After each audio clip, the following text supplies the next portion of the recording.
Noven zusammen, ohne alles klar soweit. Heute kämpfen wir uns mal durch Izalit und dann gucken wir mal, was da am Ende noch für Boss auf uns wartet tut. Viel Spaß.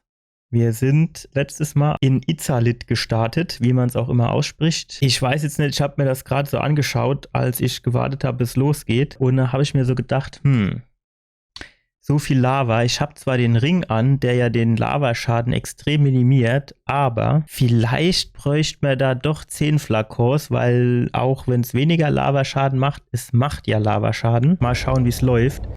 Und ich habe mir hier diese Dinosaurier hier nochmal genauer angeschaut. Und die finde ich, die sehen auch merkwürdig aus, ne? Das ist so quasi so ein bisschen T-Rex-mäßig. Aber der Kopf, das ist irgendwie so, keine Ahnung, Hammerhai-mäßig vielleicht. Kann aber auch sein, dass einfach nur die Perspektive täuscht. Naja, wir erkunden jetzt mal die Welt und schauen, was wir da so finden. Er sieht aus, als hätte er überhaupt kein Körper, ne? Als wäre quasi so ein Loch in der Körperin, ne? Oder nicht? Wäre quasi so von innen raus verrottet schon. Ja gut, hoffentlich machen wir mit denen nicht so viel Bekanntschaft. Ja, wir müssen halt schon mal um die Ecke gucken, nicht, dass du was leid, ne? Jo, ich meine, solange wir auf die Wurzel gehen können, sind wir hier relativ safe.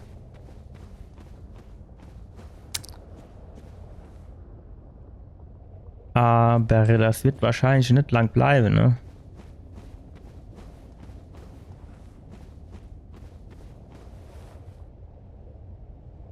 Der hat schon, ist das der Schwanz? Das ist Schwanz, ne? Ja gut, hoffentlich gucke die Schäden in die falsche Richtung weiterhin. So, jetzt haben wir durch das Ritterseelchen. Ich muss hier jetzt fairerweise sagen, ich habe da jetzt aktuell noch nicht so den Blick dafür, wo es hier jetzt so weitergehen könnte.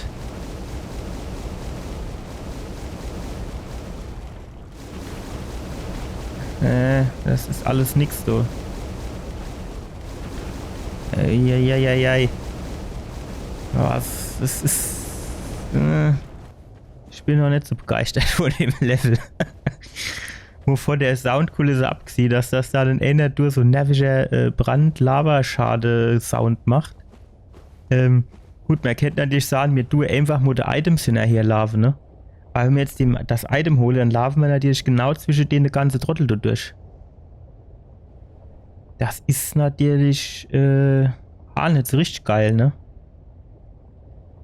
Und da ist auch noch ein Item. Kommen wir dann durch Dash und dann... Naja, gut. Ja, dann flitzen wir mal durch Dash.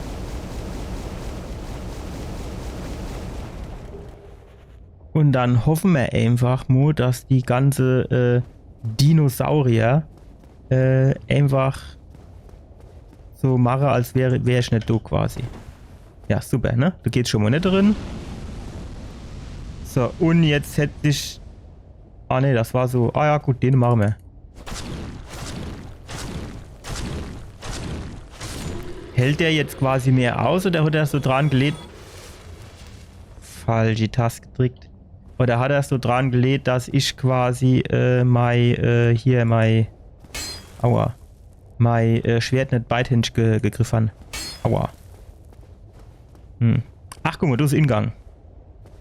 Stark. Ist das Aufzug? Oder nur Kist? Ich hätte doch da was Krummele. Quatsch. Was gibt das, wenn es fertig ist? Seele, ein bedeutender Held. Also quasi so jemand wie ich, ne? Ist klar. Ach, du kennst doch jetzt so Wand aufgehen, ne? So mal du das Seele-Ding. Merkst du, was mit Anfängen fangen, kennen wir nicht. Ne, jetzt wird's eng. Jetzt sind wir da herkommen, wie ist denn das? Da sind wir nicht herkommen, ne? Oder? Ich glaube nicht. Au. Nee, bleib weg. Braucht ich nicht. Bräuchte ich so ein Steckchen, dass ich den irgendwie so wegwerfen kann, ne? Dass er im Steckchen hinterherläuft. Wie groß ist denn der? Reicht der bis du hoch? Ne, der ist ja nicht hoch genug vor, oder? Oh, der kann aber springen. Ajo. Wenn ich so springe, wäre ich nur kaputt. Kennen wir du Arin in den Turm? Sieht jetzt eher nicht so aus, ne? Ist eigentlich schade. Sollen wir da noch so ein bisschen lang hupsen, ob wir da vielleicht doch noch quasi so durch den Hineingang einfach so ein bisschen... Nee, ne? Ist wenig zu holen, ne? Naja, gut. Versuch war es wert, oder nicht? So, das so sieht auch wieder so nur ein Fall aus, ne? Aber der Owe kann jetzt ja eigentlich so viel nicht runterkommen, oder? Doppelmenschlichkeit, das ist schon mal nicht schlecht. Ja, und wie geht's jetzt weiter? Das sieht ja aus, als wäre das so eine Art Brick, ne? Aber so müsste ich dann Ebene höher kommen noch. Ja, guck mal, da unten sind auch noch zwei. Die hätte ich auch noch gern. Was männern, was so Dinosaurier so aushalten tut. Männern, das ist viel. Ich meine, der sieht groß aus. Da wird der schon viel aushalten, oder? Wenn ich jetzt da runtergehe.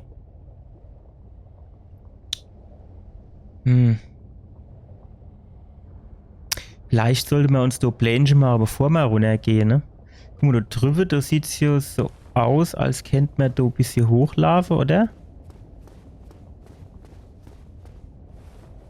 Er sieht jetzt nicht so genau, was hinter dem abgebrochenen Tunnelding da ist.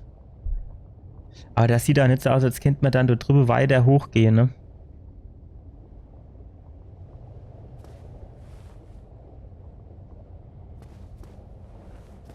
Ja, ich weiß nicht, ganz da hinten, da wird es wahrscheinlich nicht angehen.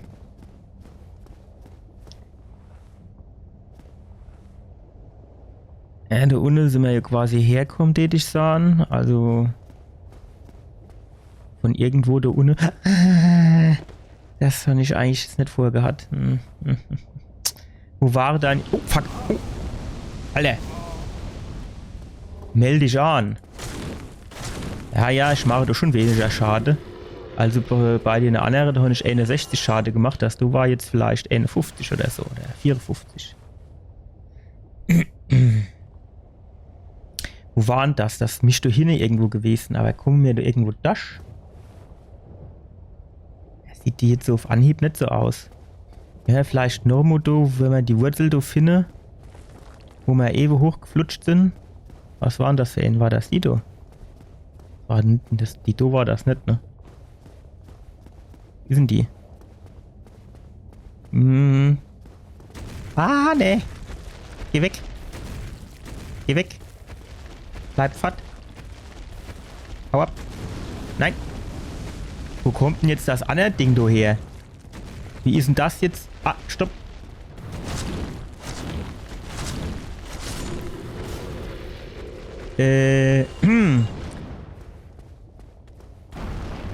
Oh. Ist das du die Wurzel gewesen? Du müsstest dann da quasi mit in die Pampa-Lave. Ist der jetzt auch aufgewacht, du? Der hat sich doch bewegt, Ewe. Dann rennen wir nochmal schnell und rüber. Dass wir die Wurzel nochmal hochkennen. Ja. Und dann können wir nämlich gleich nochmal da hingucken. Wo wir da eigentlich an müssen. Ah, da hinten war es, ne? Aber das sieht nicht so aus, als käme er da durch. Wenn ich jetzt mal so ganz ehrlich bin, oder? Kann jetzt die ähnliche Möglichkeit ist wieder hin in der Ecke jetzt, ne?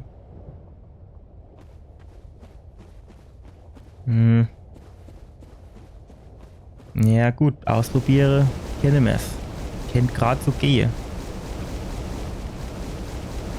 Oh ja Gott, da ist hier mehr Luft, wie ich gedacht habe. Die sind jetzt genau vor dem anderen seiner Schnuss, oder geht das? Naja, weh, das ist nichts ordentliches, ey. Göttlicher Segen, keine Ahnung für was Gutes, nur göttlicher Segen. Ich meine, wir sind ja, das haben wir immer gern, wenn wir göttlich gesegnet sind. Halt die Frage, ob man dann an so einer Stelle vielleicht besser daheim keine Knochen damit geht, ne?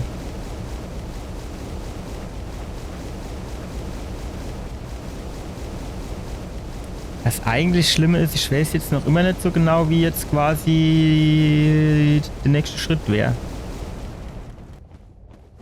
Wir rennen schnell nur mal ganz nuff. Ja gut, ich schlaf halt auch barfuß durch den Lava-Shit, ne? Das ist natürlich auch nicht förderlich. Da oben sind wir, glaube ich, relativ safe. Pfeifen wir uns jetzt mal Schlabberdränkchen rein. So. Also, da hinten die Dinger haben wir geholt. Das ist schon mal ganz gut. Aber wahrscheinlich müssen wir hier durch nüber, ne? Oder was meint ihr?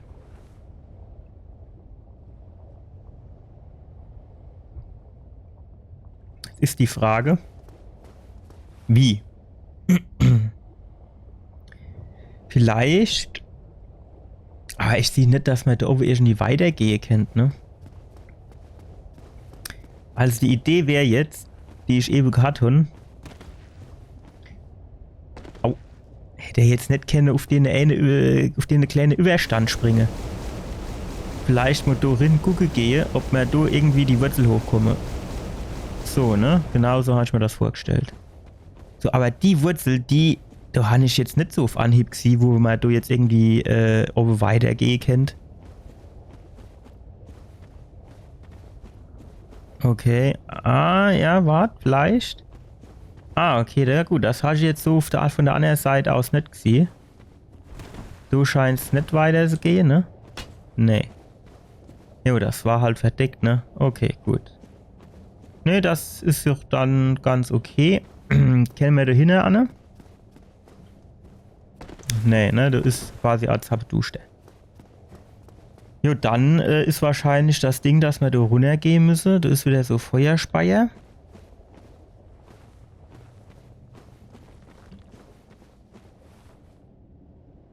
Also der hinten, der zappelt rum. Aber der bewegt sich auch, ne? Shit. Wo kommst du dann her, mein Lieber?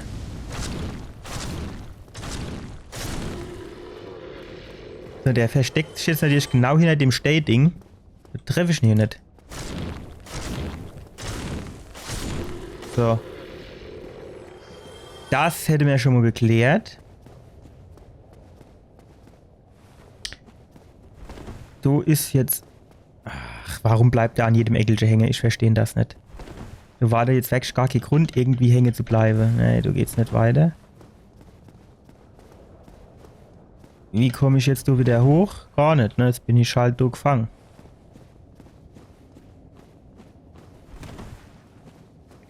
Ach doch, guck mal, jetzt wird's gegangen. Das wäre jetzt so die geile Aktion gewesen, ne? So, hopp. Komm, spring doch bitte da irgendwie drüber. Das Ding, das ist noch nicht genug 10 cm hoch. So, wer von denen ist jetzt Stay und nicht Stay? Der ist nicht Stay. So, aber dafür ist er tot.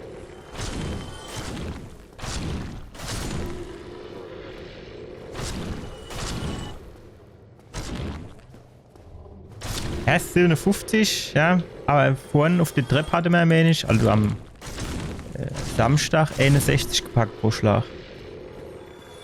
Bin ich mir eigentlich fast sicher. Was ist denn jetzt so der Unterschied zwischen den Stehen-Dinger und den anderen? Also außer, dass sie stehen sind und nicht lebend. Aber das so muss es doch auch noch irgendwie was mit sich auf sich schon, oder nicht? Ach, das sind alles so Stelle, da kennt man eigentlich so Wand erwartet zum Dash-Dingense. Da ist nichts zu holen. Das da sieht auch wieder so nur Fall aus, ne? Oh, da links, da ist jetzt keiner, ne? Nur da rechts. Dann gehen wir zu dem da rechts.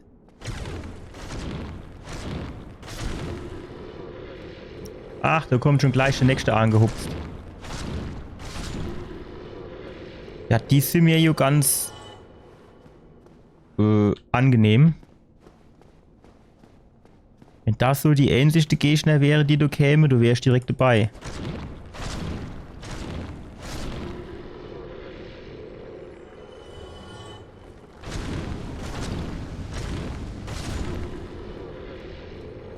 Aber dann aber auch jetzt bitte nicht 20 auf Elmo, ne?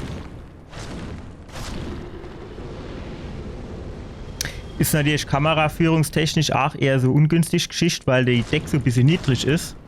Und dann tut eben die Kamera auf einmal so irgendwie so im Nacken hängen, wo du nichts mehr siehst, ne? Das ist halt auch ein bisschen blöd an der Stelle. Müssen wir Domo noch kurz ein bisschen gucken. Aber da ist irgendwie auch nichts zu holen, ne? Jo, na, da ist nichts zu holen. Das ist schade eigentlich, ne? Oh, da grummelt doch wieder was, wenn er es gehört. Ja, das ist auch wieder so falletechnisch, ne?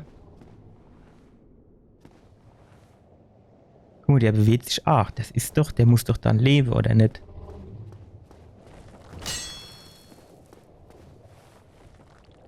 Was krummelt denn da? Das ist, ich finde das alles sehr suspekt hier. Das sieht alles auch so ein bisschen auf Fall aus, ne? So, Aha. Was ist denn das? Sieht aus wie ein bisschen großes Blutegel, ne? Oder nicht? Was haben wir da? Große Seele, ehrenwerter Ritter. Stark.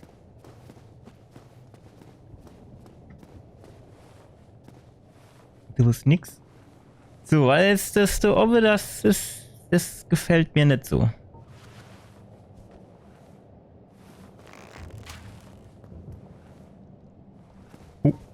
Oh, jetzt will er es wissen. Jetzt, oh.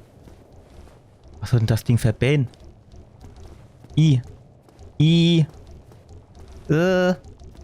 Das ist ja auch groß. Rotzt das nach noch voll oder was? Wie viel Aue hat denn das? Soll das ein Spinnen sein oder was?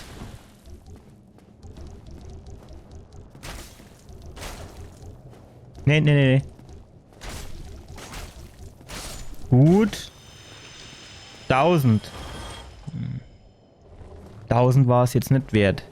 Roter Brocke hat es mir gegeben. Kennt natürlich Sinn, dass das natürlich noch eklig wird. Wenn es dann zu zweit komme. Oder vielleicht, wenn ich jetzt auch nur Klicke hat. Und eigentlich ist es totaler Assi-Gegner. Das kann natürlich auch sein. So, da drüber auf der anderen Seite, da links, da war da auch noch irgendwie was. Guck mal, da sind 8 Gegner. Da muss ich ja jetzt irgendwie rüberkommen. Wahrscheinlich gehen ich dann da rein und dann kann ich rechts wieder heraus, oder was? He? Das du Aufzug? Nee.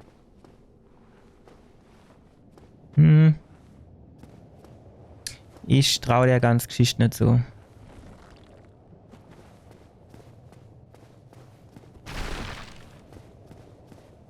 Der scheint aus Stell zu sein. Zumindest konnte ich ihn nicht anvisieren.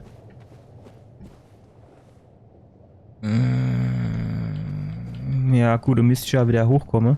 Das ist aber ein Level, der sagt mir jetzt ehrlich gesagt nicht so zu, ne? Also der ist so... Ich finde den so ein bisschen unübersichtlich sozusagen. Also, so wäre ich jetzt halt, finde ich wieder nicht, wo muss ich jetzt an, wo muss ich vielleicht nicht an. Wo geht's jetzt weiter? Links, rechts, ohne Owe. Das finde ich, das mag ich ja nicht so, ne? Ich hab's, am liebsten ist mir schön linear. Triffe zu dem Knilch will ich.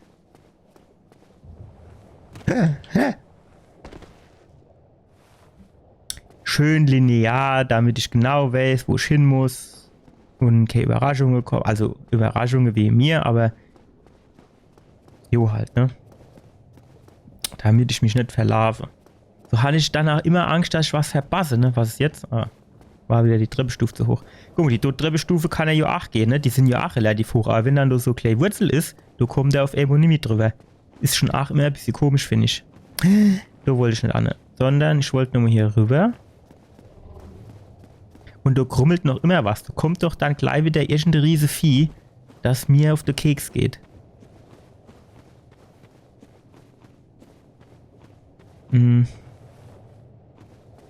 So, jetzt aber. Seltener Ring der Opferung. Was macht den so selten? Da ist schon gefunden, ne? Das gibt's da Unterschied? Gibt du diese Ringe der Opferung? Gibst du auch seltene Ringe der Opferung oder sind das alles seltene Ringe? Ach, das. Ah, ja, okay. Pass auf, die Tour auch noch den Fluch lösen, ne? Das ist natürlich nicht schlecht. Die Frage ist, wenn wir den Ring jetzt so finden, heißt das, dass wir das gleich brauchen? Oder heißt das jetzt einfach nur, er war halt do?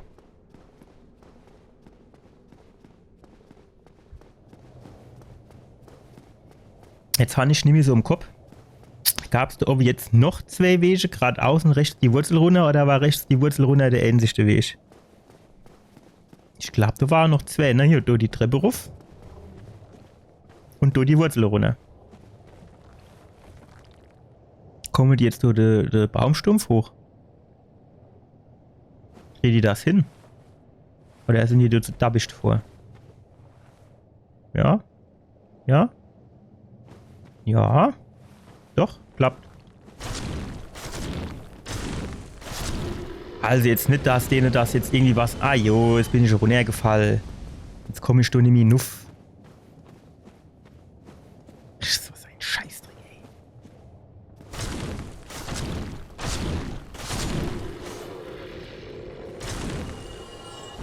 Ach, jetzt wollte ich doch gerade draufschlagen. Das war ein schlechter Atem.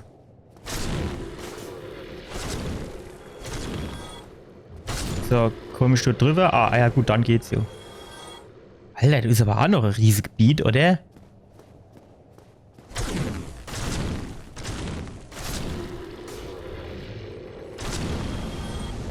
Meine Hoffnung wäre jetzt irgendwie gewesen... Ach, da ist auch noch einer. Da hinten ist noch einer. Meine Hoffnung wäre jetzt irgendwie gewesen, das ist jetzt so ein kleiner Innenhof und fertig, aber das ist ja riesig.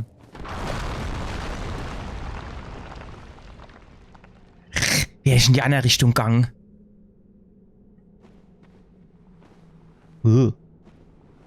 Aha.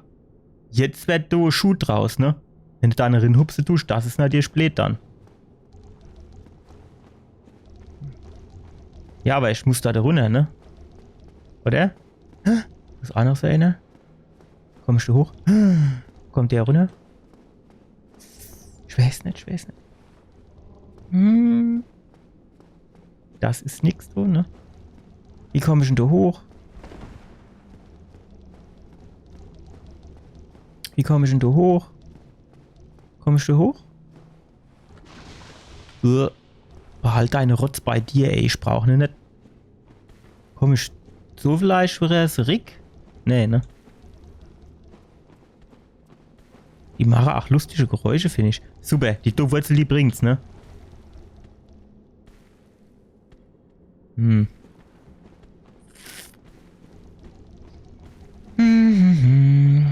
Das ist nicht so geil gerade. Ich meine, da kennt man unter Umständen runterspringen. Ja, ich will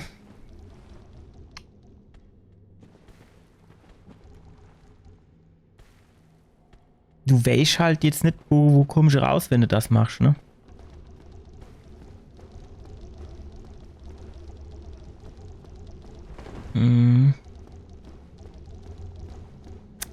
Weil, also vielleicht wäre es halt am sinnvollsten, da irgendwo runter zu springen. Das sieht ja also aus, als wäre da Wand. Dann könnte man da vielleicht außen rumgehen. Ah jo, Giftschade. Ist mir schon klar.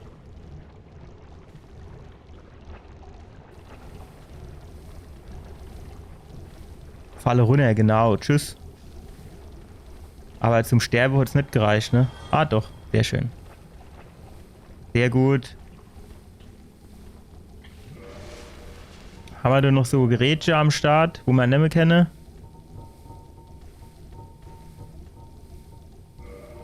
Wir haben nur noch... War das jetzt so einfacher oder war das so spezieller?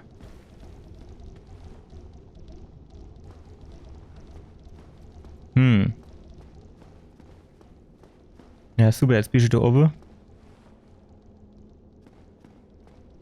Gut, vielleicht, wenn man in die andere Richtung gelaufen wäre, wäre das dann vielleicht noch so, ein Lay-Dash.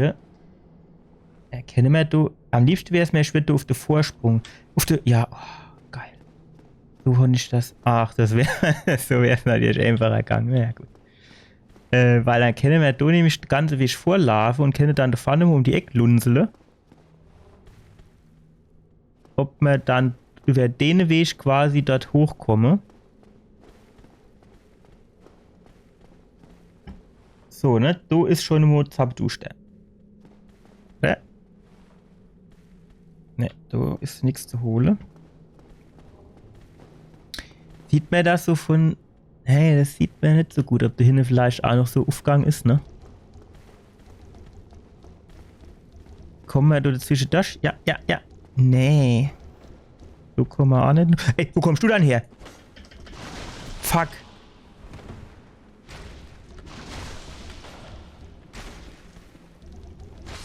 Fuck, wo kommt der dann her? Puh, hat der mich erschreckt, ey. Ist der von da oben doch jetzt so runtergehupst, hä? Ich hätte auch gerne in die Buchs gehen, das du. Jo, jetzt guckt der die lebensleicht an. Da ist natürlich wieder Spaß jetzt. Wenn ich jetzt mich da runter... An der Wurzel komme ich wahrscheinlich eher nicht vorbei, ne?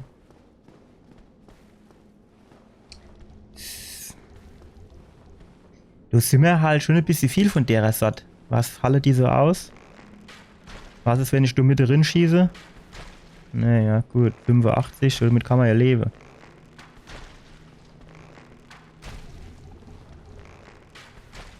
Ah ja, gut, Mensch, ich springe jetzt da runter, wo 50 von den Dinger sind, ey. Nur hupsen sie schnell fort, dass ich hier oben rin hupse. Eigentlich ich denke, die Krux an der Geschichte ist ja wahrscheinlich, dass sie sich dann irgendwann versuchen, mit oben dem Ding in zu fressen, also aufzufressen quasi, oder? Anderes kann ich mir dir eigentlich fast gar nicht vorstellen. Noch einer. So, was geht mit dir ab?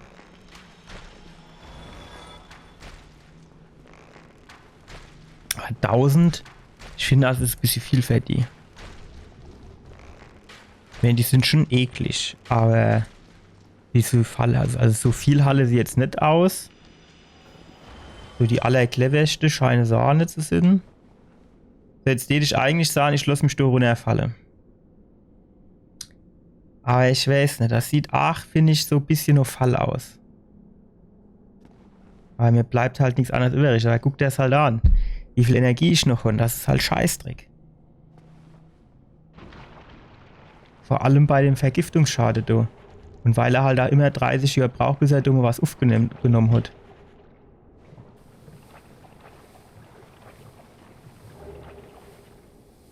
So, jetzt mischt mir da irgendwie so Wurzel drauf. Das geht aber nicht, ist klar. Ja, da hinten ist noch so viel.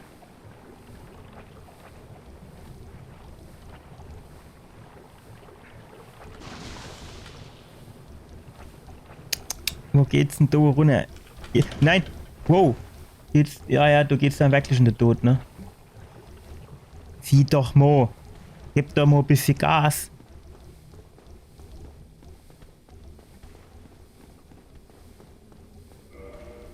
So, jetzt müssen wir nochmal schleunigst. Komm, scroll doch runter!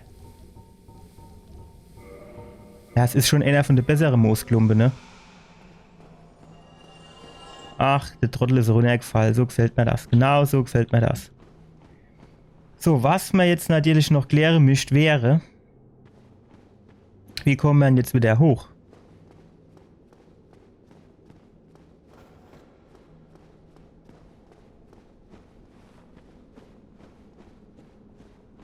Da fehlt mir gerade noch so ein bisschen die Vorstellungskraft.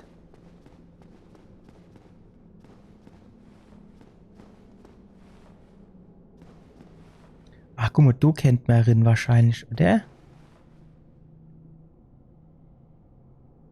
Schon halt so wenig Energie.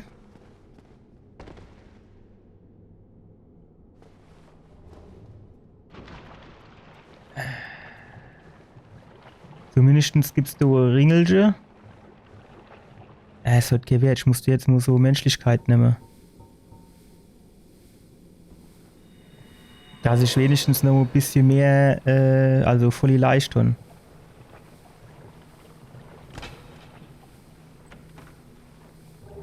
Roste Scholle. Rote Scholle. Okay. Alter, das ist aber auch eklig, du.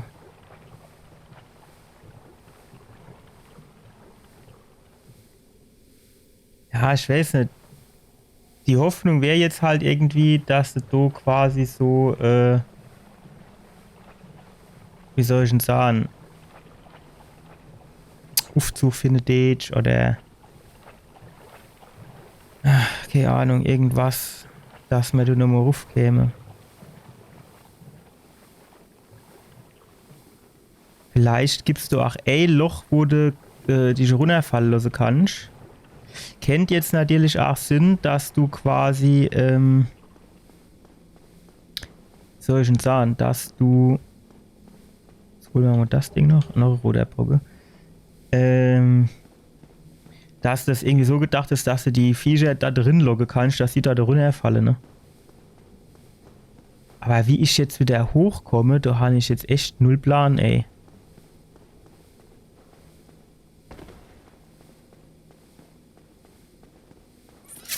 Ich meine, ich kann jetzt natürlich Heimkehrknochen holen, kann mich quasi wieder hochbeamen.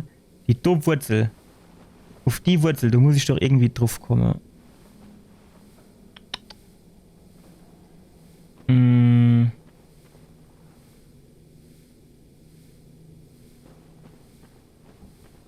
Sehe ich jetzt gerade nicht so genau, wie ich das am geschicktesten anstellen könnte. Hier drüber vielleicht. So. Hier so hoch. Geht das? Nee, ne? Da klitscht der runter. Über die Wurzel vielleicht. Hier. Ja, guck mal, doch. Das könnte gut sein. Ja, das könnte... Fuck. Alter. Das sieht doch gut aus.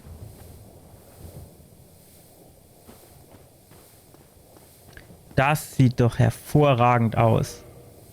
So, was ich jetzt nur mache, ist folgendes. Der orangene verkohlte Ring. Du nicht nur Gedene in tausche, damit ich TP von der gefallenen Gegner kriege. Dann können wir du an der Stelle ein bisschen aufbauen wieder. Guck mal, wenn ich das Ding einhändig nehme, dann packt er auch mehr Schläge, also mit der Ausdauerleiste, ne? So ist einer. Gut.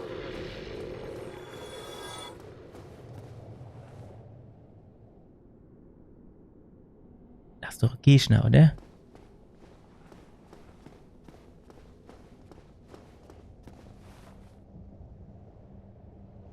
Oh, der sieht aber eklig aus. Ach, jo, wissen Sie, das ist jetzt halt so wieder, keine Ahnung, gehe ich jetzt so weiter? Oder da hinten ist so nix, ne? Oder gehe ich da oben auf der Treppe weiter? Keine Ahnung, dann gehe ich jetzt halt nur da hochgucken. Vielleicht ist das dann eher ein Sackgasse, wo du dann einfach nur noch ein Item findest.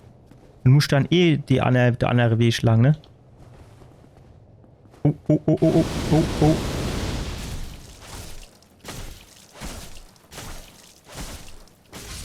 Luschkopf. Was gibst du? Wie viel gibst du? 5000. Soll das Witz sein? Izalit-Beschleuniger. Aha.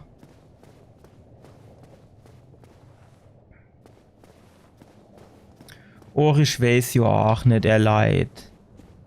Wo gehst denn du jetzt lang?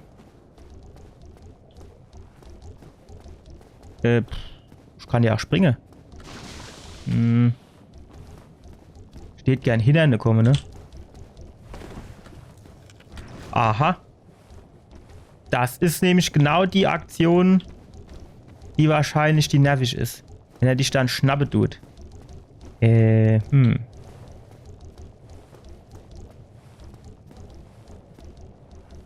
er jetzt wieder zurück, hä?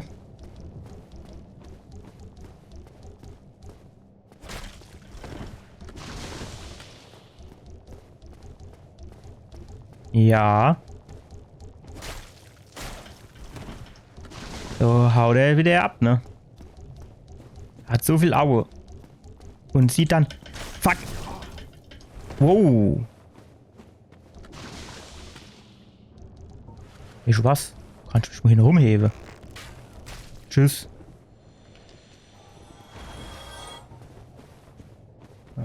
dir mal die Energie leicht an. Ich hätte solle das Ding, das Leuchtfeuer auf plus 10 aufleveln, ey. Was bist du? Bist normal, gut. Ich sehe das ja eigentlich an der Kette, aber ich tue trotzdem vorsichtshalber immer noch mal drauf schwade, weil man weiß ja nie.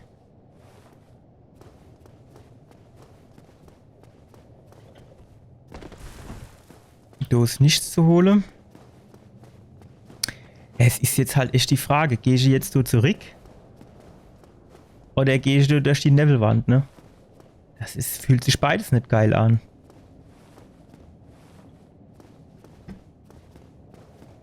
Ich weiß es halt nicht.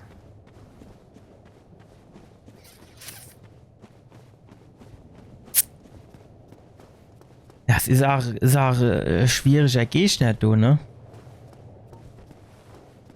Ja, mir holt vielleicht doch besser, dann muss Schwerte raus. Nicht, dass du jetzt noch irgendwie so Kleiviecher wo uns wartet. Das war nämlich auch mal Bossgegner da drüber, ne?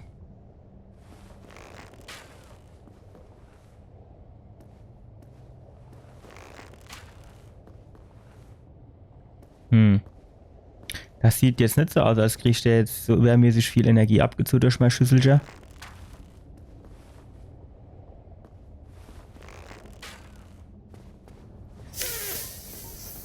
Jetzt ist er wach.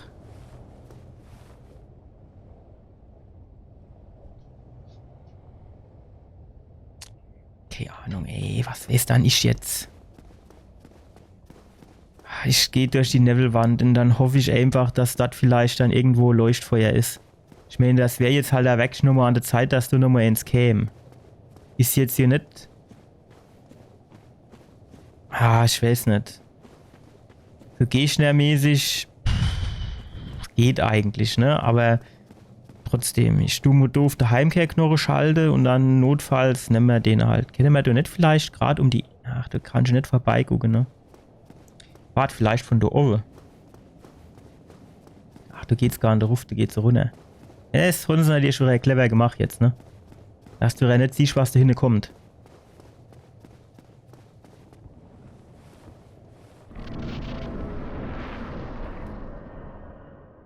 Uff, ja. Ach, ajo, das ist ein Bossgegner. Nee, das hat dir kein Wert jetzt. Du musst dich doch dann aber zwischendurch irgendwo so dabisches Leuchtfeuer versieren, oder nicht?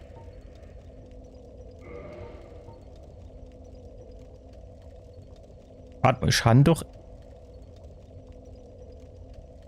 warte mal, ich muss noch eins nehmen. So, und dann Aushöhlung umkehren.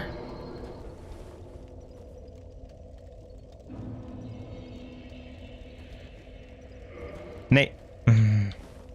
Komm, hockt schon mal an. Entfachen.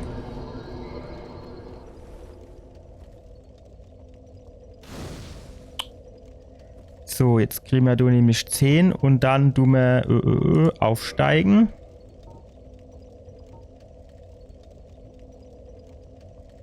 Oh, Stärke. Oder nochmal Beweglichkeit.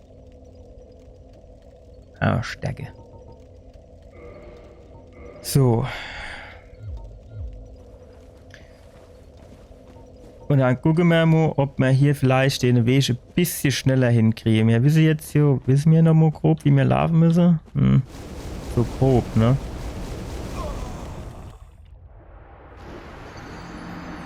Ich habe doch an dem... Ach so, ich habe den Ring abgelegt. Ach, ja leid, ihr müsst mich doch an so eine Geschichte erinnern.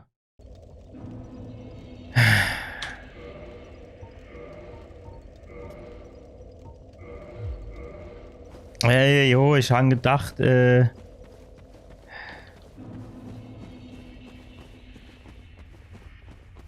das sieht besser aus. Ich wollte eben schon mosere und wollte sagen, Alter, das gibt's doch nicht. Schon mich doch angehockt. Du müsstest doch voll die Energie leisten.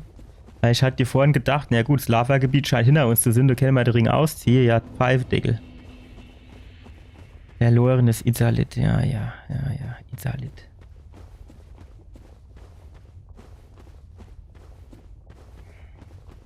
Hier drüben müssen wir durch den Tunnel gehen, ne?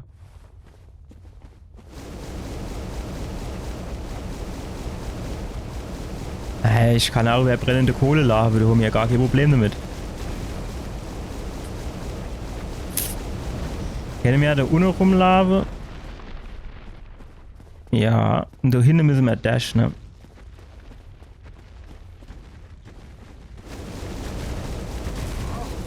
Alter, ich habe eigentlich gedacht, wir kommen da dran vorbei. Ne, ne, ne, ne, ne, ne, ne, ne. Bleib fort. Hinfort mit dir. Sollen wir mal so Schlabbertränkchen vorsichtshalber nehmen? Dass wir jetzt keine mehr dünne Gas geben. Und wenn wir dann da oben sind, und gucken wir so erst mal, ob wir da in näherer Umgebung was haben, wo wir draufschlagen müssen. So, erstmal nicht. Gut. Das heißt, dann könnten wir jetzt eigentlich den Ring nochmal wechseln. Zack.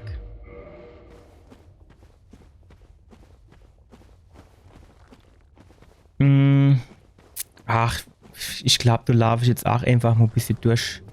Das muss ja eigentlich irgendwie gehen.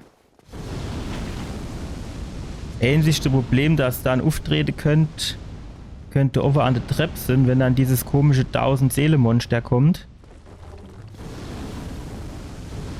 Komm, die mache ich mal weg. So. Ach komm. Bevor er mir jetzt dann von hinten ins Kreis hupse.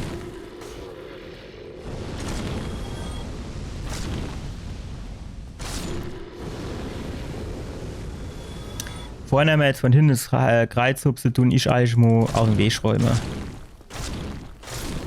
So, und der Kollege da oben ist wieder da. Ayosa wieder da. Wer hätte es erwartet?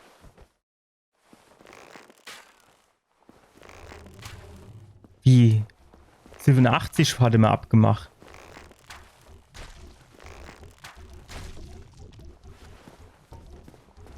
So.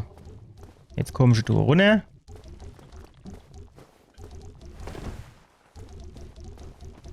Dann tät ich gern sagen, pass auf, ich geh da hinter dich. Tschüss. Ja, aber ob 1000 verdienen. Das ist ja schon eher ein schlechter Witz, oder? Oder Brocken, mich mal klären, für was die Dosen. Da haben wir jetzt einige davon gekriegt, ne? Graue Brocke oder was es ist, wäre mir jetzt hier fast schon lieber. Oder Drache stehen. Ja, auch geil. So, dann machen wir da die 3 Helden noch kaputt.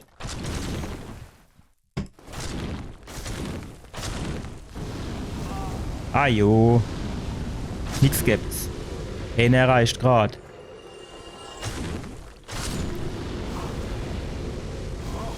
Spring doch bitte einfach mal durch Dash. Das gibt's doch nicht. So, jetzt aber. Alter, die kommen ja auch aus dem letzten Loch angelufft, du. So. War das so viel, ey. Das hab ich gar nicht mehr so eine Erinnerung gehabt. Das wäre ja als mehr.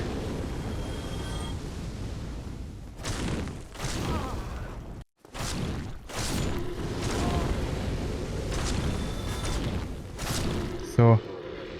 Jetzt haben wir da erst mal ein bisschen aufgeräumt. Jetzt holen wir den Boden nochmal raus. Na, gucken wir mal, was wir da hinten mit dem machen. Das war auch mal ein Bossgegner, ne?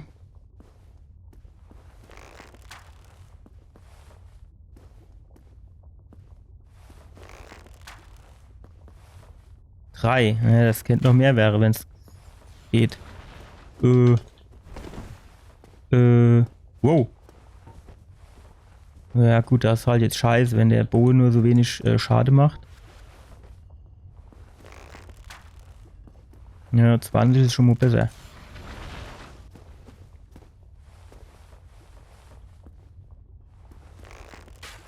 Was für ein Bossgegner war das dann?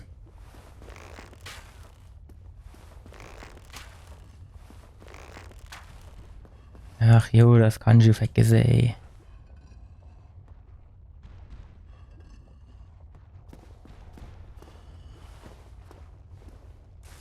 Wow. Erst kann er nicht laufen und dann gibt er so Gas, ey. Nee, ey, Alter. Macht mal locker. Ja gut, jetzt, aber keine Ahnung, muss ich jetzt da hinten lang oder muss ich in die andere Richtung? Das sagt mir jetzt auch wieder keiner.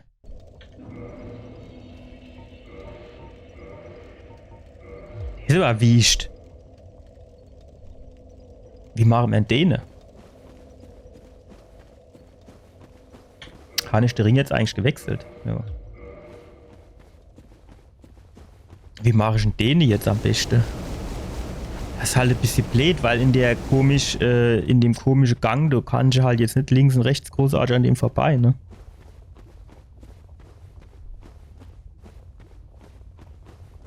Ja, oder wir gehen halt wirklich dann zuerst den Bossgegner machen. Ich weiß halt nicht, was du jetzt quasi der Weg ist, der angedacht ist sozusagen. Ah, hier bin ich runtergefallen, dann kann ich auch dort da schlafen.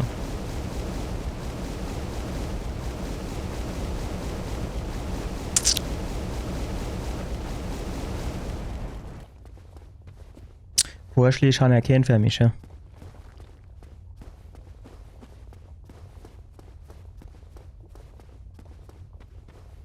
Ah.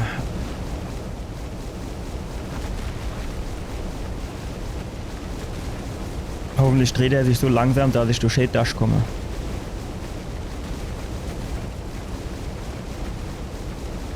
So, einwandfrei. Jetzt brauchen wir nur noch ein bisschen, bis wir da so hoch sind, dass er nämlich an mich drankommt. Das könnte jetzt eigentlich schon fast der Fall sein.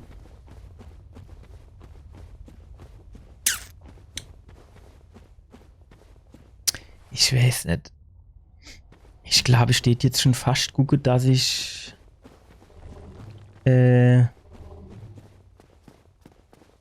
Bossgegner, aber bevor ich jetzt zu dem Bossgegner gehe, den ich eigentlich noch ganz gern noch mal Seele hole.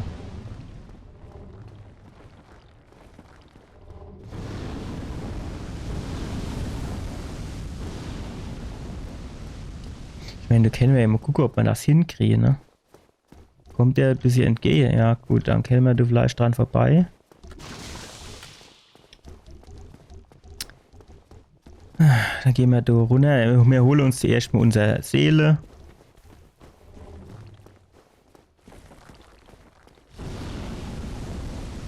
Kann natürlich auch sein, dass der Gegner da hinten, dass der eher so der von der Art ist, pass auf, du gehst jetzt besser noch nicht lang.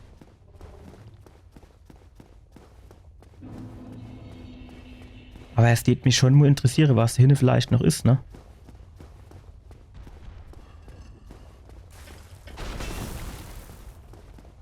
Rennen wir einfach mal Dash, fertig. Kennen wir nix.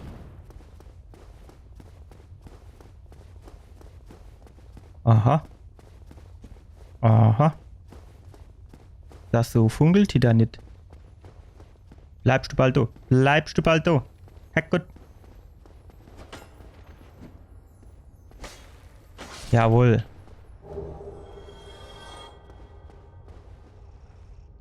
So, da unten ist auf jeden Fall schon mal Leuchtfeuer. Und neben dem Leuchtfeuer... Ach komm, was soll's. Wie? Wärst du jetzt frisch?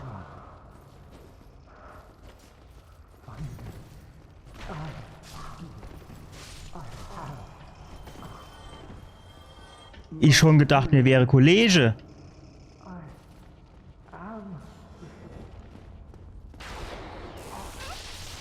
Herrst du Ball auf?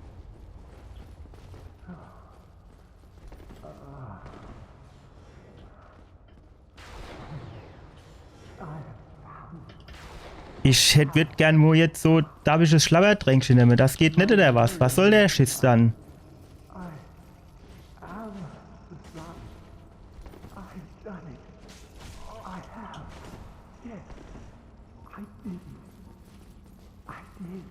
Warum kann ich dann jetzt bitte Kay,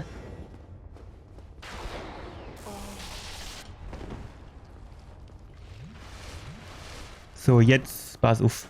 Jetzt mal lieber. Alter, der hat ja dieser Schwinger am Leib, ey. Oh. My very own son. I am the sun. I've done it. Aha. Also ich kann schon wahrscheinlich auch das ohne Schlabbertränkchen nehmen, aber ich muss weit genug von dem Kollege weg sein.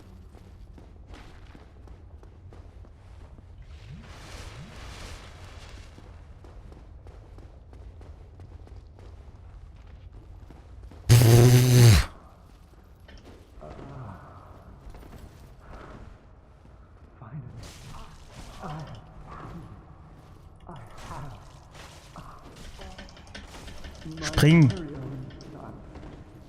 Renne mal weg, du, dass man da mal Schlabbertränkchen nehmen können.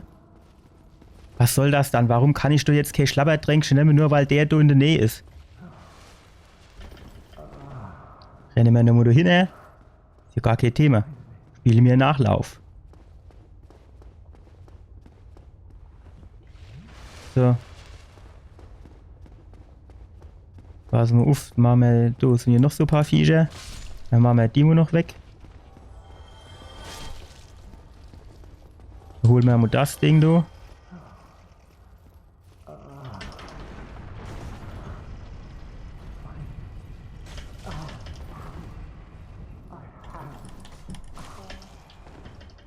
My very own son.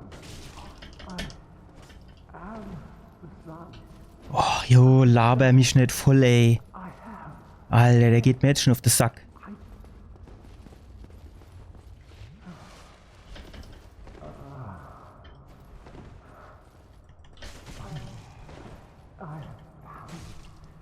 So, tschüss. Halt jetzt mal die Savel, ey. Ist für nicht zu Sklave. Ich will jetzt... Und der gibt nur 1000. Wo ist denn jetzt die Relation? Können der mir das mal erzählen? Zwischen denen 1000 von dem Knilch und denen 1000 von der Overdene mit ihren 1000 Aue. Es steht hier überhaupt keine Relation. Was soll ich jetzt für Schattenmorell Grito? Ja, es ist quasi jetzt... Ist das jetzt eine Abkürzung? Ich weiß ja nicht. Och, komm ey. Hau doch jetzt nicht ab. Bleib doch mal da.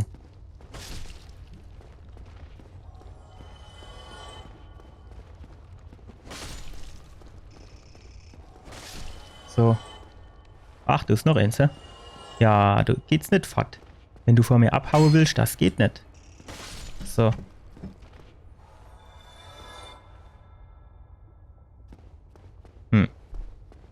Ach, guck mal, der hat noch was gedroppt, aber vielleicht ist das ja geil Geschichten. Dann hat er zwar nur 1000 Gip, aber er gibt uns dann noch ein Item, ein geiles. Ich hatte irgendwie gedacht, da unten wäre Leuchtfeuer, ne? Aber du war kein Leuchtfeuer. Das war nur hinter dieses komische Seelebelge.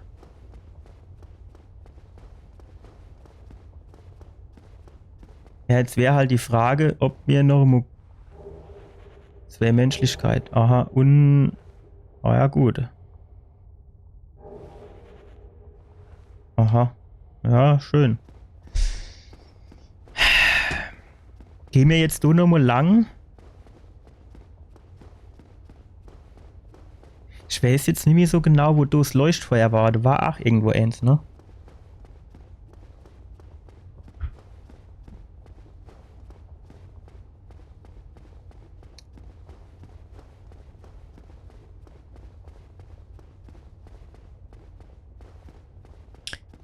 Du war eigentlich auch irgendwo eins. Ich weiß aber nicht mehr so genau wo.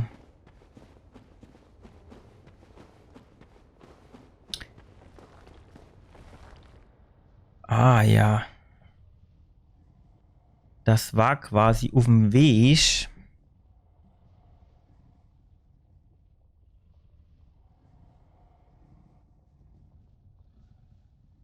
Ist jetzt die Frage, ist das jetzt eine Abkürzung? Also in Anbetracht der Tatsache, dass ich da ohne das Leuchtfeuer schon auf plus 10 gemacht habe,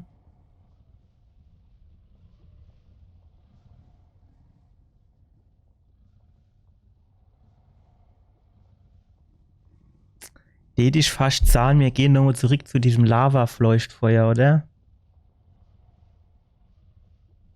Da müssen wir nämlich auch nicht an dem Kollege da unten vorbei.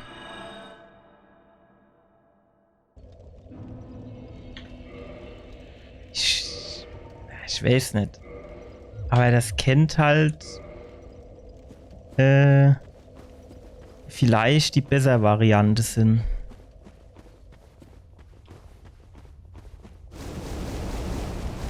Ja gut, dann bin ich jetzt nur noch gespannt auf den Bossgegner, wo wir jetzt gleich kriegen.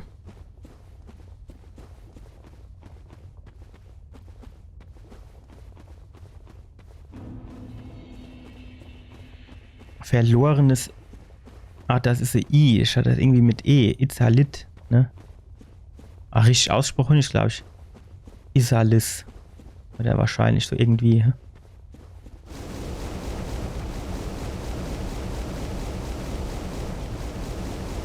Ja. Der Ring ist schon ganz geil, ne? Bin ich gerade am Überlegen, ob mir noch mal irgendwo Lava sehe oder so, wo noch Items drin waren, aber da fällt mir jetzt eigentlich auf Anhieb nichts in, ne?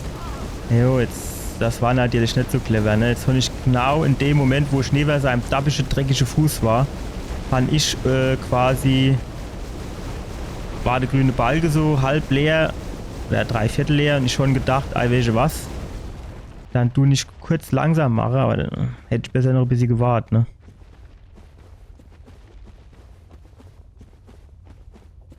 Ja, mir laufen jetzt einmal durch. Ich meine, theoretisch könnte man uns jetzt natürlich Ringe anziehen und sagen, pass auf, wenn wir die Seele verlieren, behalten wir sie, aber das bringt uns jetzt nichts, weil Level kriegen wir nicht zusammen. Naja, gut, obwohl, könnte man halt nur vielleicht schon machen. Weil wir kriegen jetzt zwar so direkt kein Level zusammen, aber wir haben hier nochmal einige Seelenbelcher gesammelt, das heißt 10 oder 11.000 kriegen wir da auf jeden Fall an. Ne?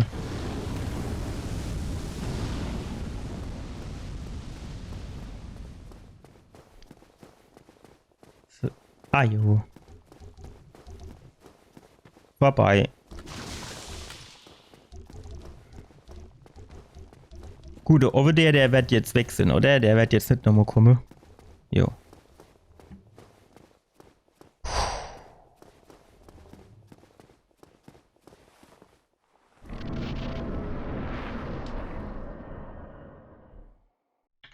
Ich ziehe den Ring jetzt einfach mal an.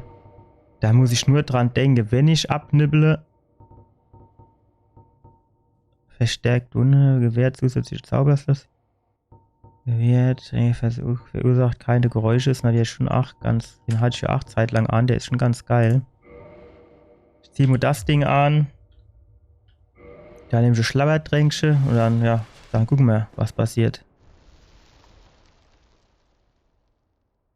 Schon aber kein gutes Gefühl bei der Geschichte. Das scheint der besser Kollege zu sein.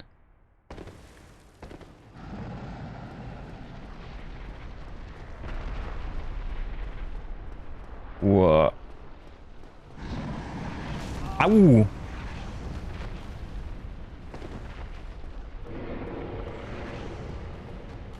Dusch mir nochmal Schlabberdränkchen rinpfeife. Was zieht das so ab? Nix. Ernsthaft. Alter.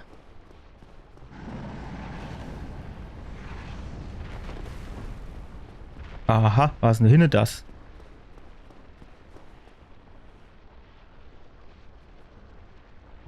Ist das dem seine Energie? Wenn ich das kaputt mache? Nee. War eigentlich ein guter Einfall sozusagen, ne? So passiert gar nichts. So kann ich einfach reingehen. Hä?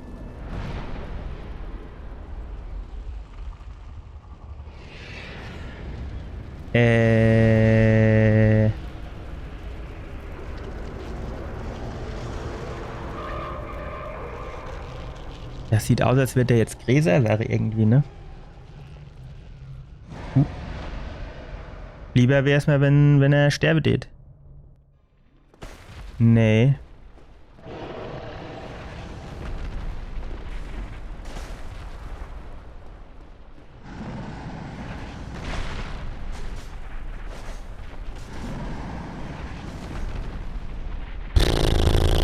Jo. So passiert mir gerade gar nichts, ne? Stark.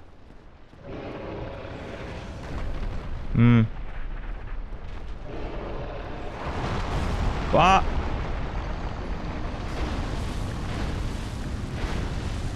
Hä?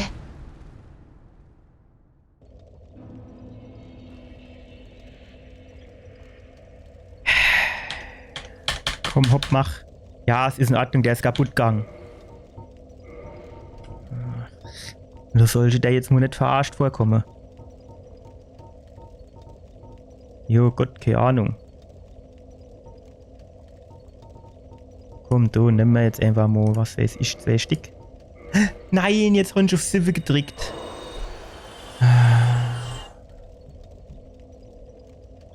Naja, machen wir halt mehr wie A-Level.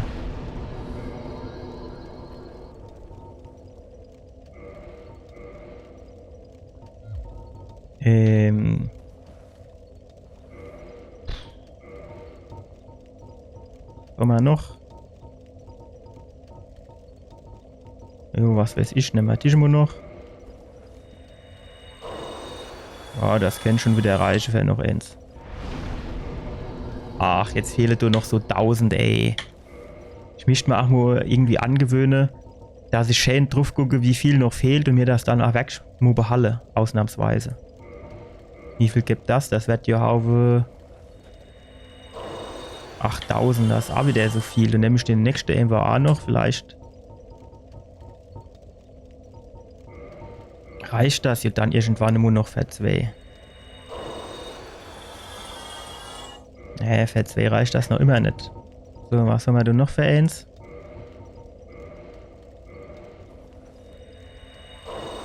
Boah, da bleibt dir wieder so viel übrig. Ah, ich finde das einfach ach blöd, dass man da nicht musieren kann. Ah ja gut, 8000, das geht ja noch. Dass man da nicht musiert irgendwie, wie viel der jetzt, stopp, tatsächlich, also wie viel Seele sowas bringt, ne? Das wäre doch eigentlich eine geile, also das ist doch eigentlich die wichtigste Information an der Stelle. Gut, also, unser Chaoswesen von Izalit, das stellt uns jetzt noch ein bisschen vor, wie soll ich denn sagen? Fragezeichen. Das Ding ist hier folgendes. Ich habe das jetzt eben schon zweimal getroffen, aber irgendwie schade gemacht und ich schon mal nicht. So, jetzt wäre die Frage, finden wir vielleicht noch Waffe, die Standard-Langschwert gehört so leer von Qualität. Ja, Flash.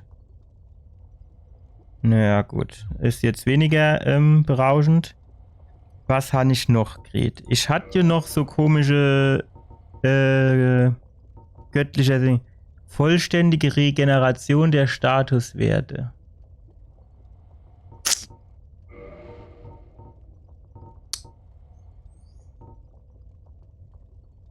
Sondern Seelen, nicht steckbare Waffen, steckt göttliche Waffen. Weißer Progge, roter Progge, Feuerwaffe. Drachestein wäre halt nur geil, ne?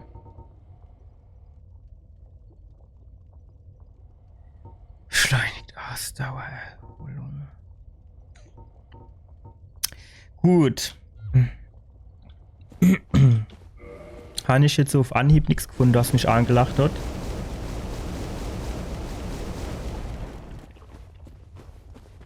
Ist halt jetzt schon die Frage, was machen wir jetzt, ne?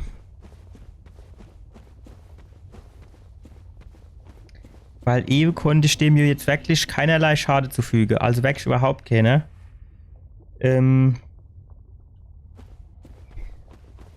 Also wahrscheinlich müssen wir schon da hinten dran das Ding kaputt machen. Das ist ja, denke ich, schon mal safe. Jetzt könnte ich mir dann halt irgendwie vorstellen, dass ich dann irgendwie noch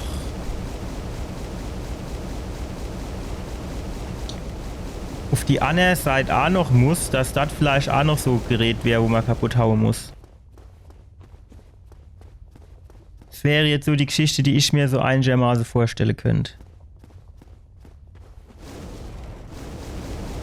Aber warum... Ah, ich muss zwischen seine Bäder schlafen. Ich merke das schon.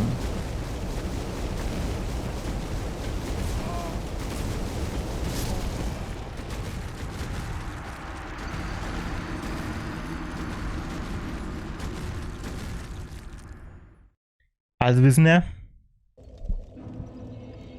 A-Tritt hätte ich mir jetzt hier gehen lassen, ne? Aber dass der quasi bam, bam, bam, bam, da habe ich überhaupt keine Chance mehr aufzusteigen. Scheiße. Ja, gleich mal gucken, wo die Seele leihe, aber die 8000 Seele, die schenken wir, glaube ich, lieber her. Weil wenn wir jetzt, bis wir da unten den Izalit kaputt gemacht und da haben wir die Seele eh verloren. Geht die eine Izalit, die ich mir vielleicht sogar überlege, ob ich mir nur mit dem Speer an die Hand hole.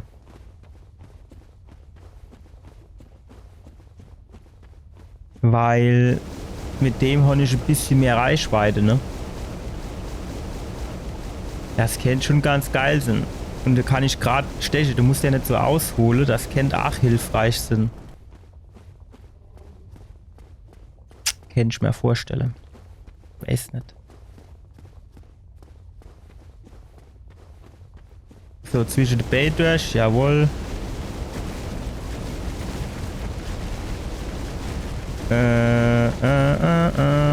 Klappt das? Ja, oder? Lass mich klappen. Ja. Ja. So, jetzt hole ich schön warm unten um die Fiese rum. Ja, das wäre es jetzt gewesen, ne? Mit dem Schwanz so aus Versehen vom Baumstamm da runtergewedelt. Und dann hätte ich vielleicht dumm nur gestanden. Naja.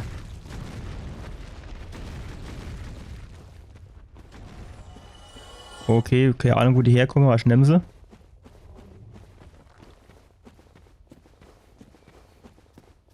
Gut.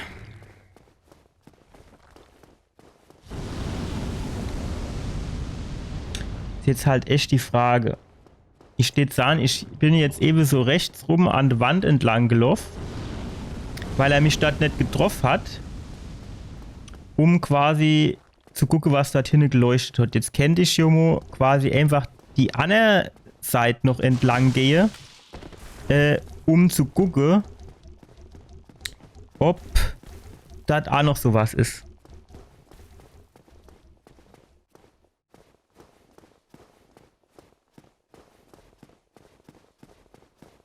Wäre jetzt so meine Idee.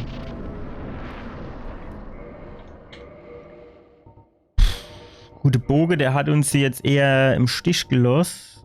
Ich tue nur einfach den Speer nehmen.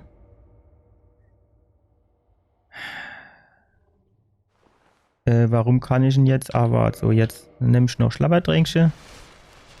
Jo. Kann ich das irgendwie abbrechen? Nee. Wow, ich kann sogar lenken. Geil. Sehr lustig, ne, wenn das noch so quasi so, hier, wie sagt man, so Hindernisse ausweichen mischt und so, ne? Und warum sind da eigentlich die Platte anders? Oh. Oh. Diesmal ist er aber quasi direkt anders, ne? Oder nicht? Ah jo, natürlich. Ah ja, was noch?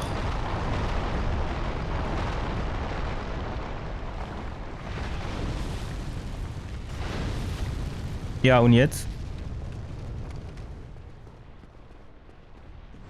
Das hatte ich mir anders vorgestellt.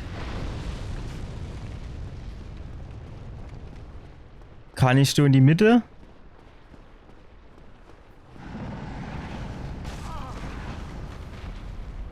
Wenn ich in die Mitte gehe, kommt der Shit. Naja, okay. Ja, jetzt ist auch noch mal gut jetzt. Nee.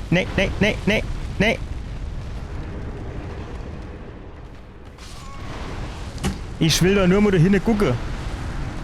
Herrgott, er wird ja noch mal. Ich könnte mir halt vorstellen, dass ich da rechts die Blase auch noch kaputt machen muss, ne? Da könnte es dann aber schon Sinn, dass man dann mit dem Pfeil und Bogen vielleicht doch gar nicht so schlecht dran wäre an der Stelle da hinten. Weil du bin ich ja jetzt quasi nicht hinkommen. Ach, keine Ahnung. Ist doch alles Scheißdreck.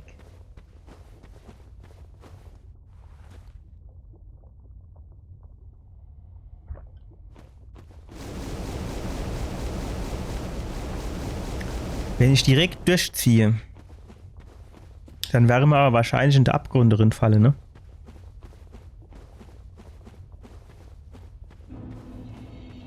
Ich meine, ich könnte mir vorstellen, dass der andere Weg schon kürzer ist. Wie ist denn das? Kann ich nicht einfach da direkt schon runter und da so rüberlaufen? Zieht uns das wesentlich mehr ab?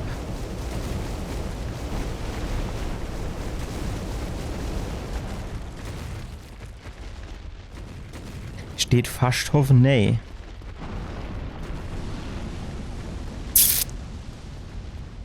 Da hinten müssen wir, ne?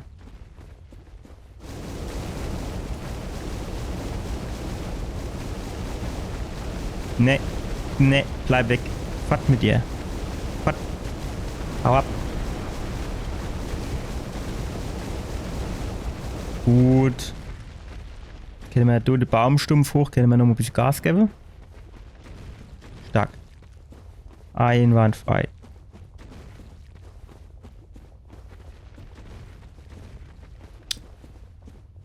Gut. So.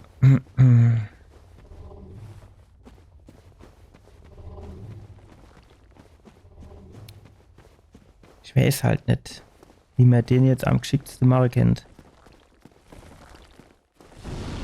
Das Ding ist halt, das ist halt auch wieder so Gegner, du brauchst halt einfach mal 5, 6 Versuche, bis du mal weißt, wie du den machen kannst. Aber dann auf der anderen Seite immer den Weg zu laufen, ist halt auch nervig.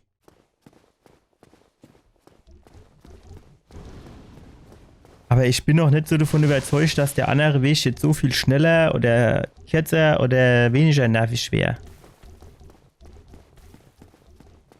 Weil da muss ich ja auch wieder da vorne an dem anderen Knillstoff vorbei mit dem komischen Speer da und seine Blitzdings, was weiß ich, mit einem Bein, der dich quasi mit einem Schlag kaputt machen kann. Ist ja auch scheiße. Yay. Fehlt jetzt so irgendwie so Serven USA oder wie es heißt. So, wenn ich jetzt direkt durchziehe, wie sieht denn das dann aus? Nein!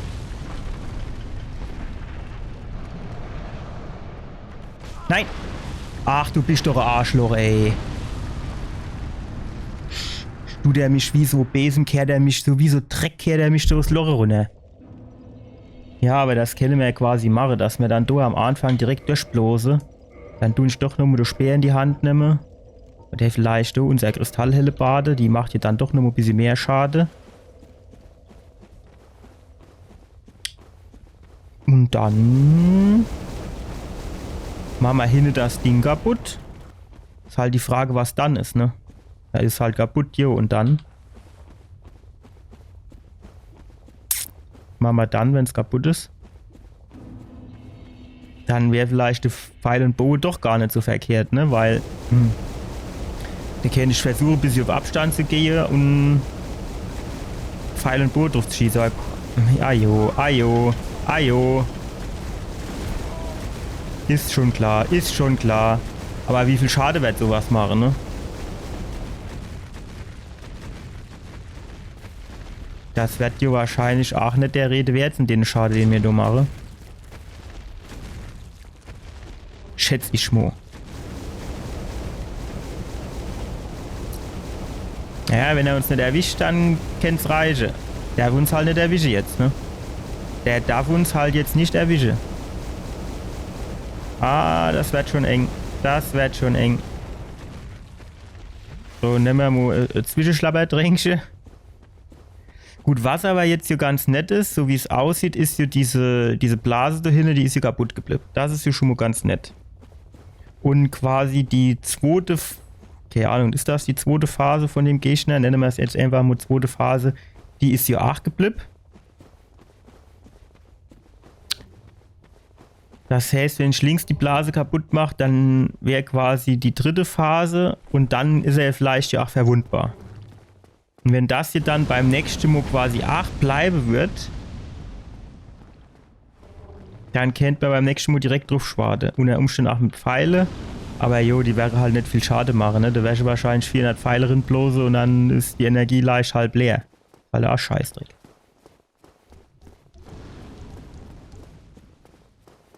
Das ist schon eine eklig Vieh, oder? Aber an irgendeine Vieh aus irgendeiner Serie oder aus irgendeinem Film erinnert mich das Scheißding. Ich weiß nicht genau was für einen, aber irgendwie so... Es waren so ähnliche Viecher. Ja, vielleicht irgendwie Stargate? Weiß jetzt nicht so genau.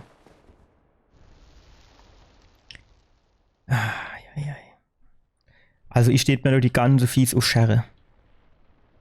Ganze Viehs hätte ich dort auf. So, jetzt zieht das. Ajo. Ajo.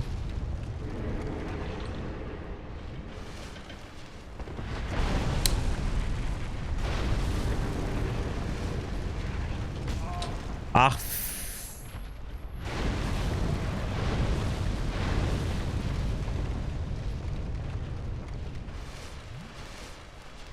Wie soll ich dann da hinten in die Ecke kommen?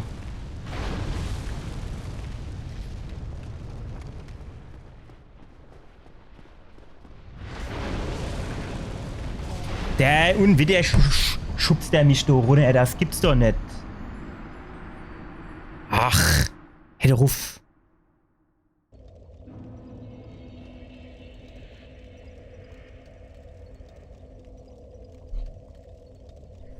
Ach, jo, keine Ahnung, vielleicht kann ich jo näher an denen dran, dass er mich mit den Wischer nicht erwischt.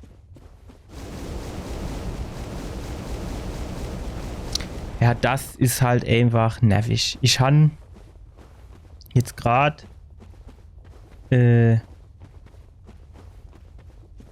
nochmal gestern nur nochmal zurückgedacht an Elden Ring und so, ne?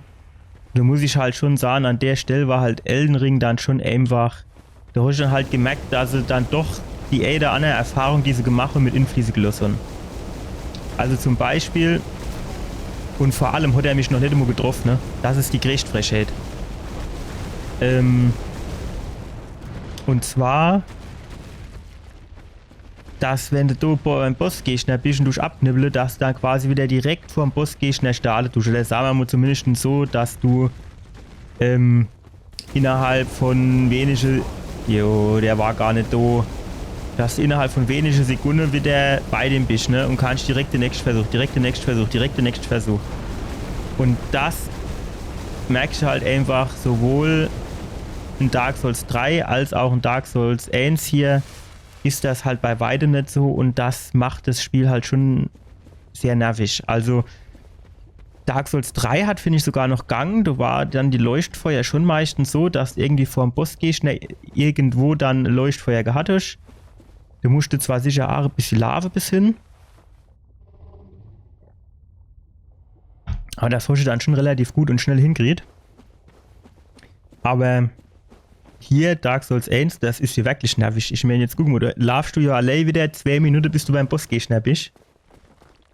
Und der Bossgegner macht Wischer und dann bist du weg.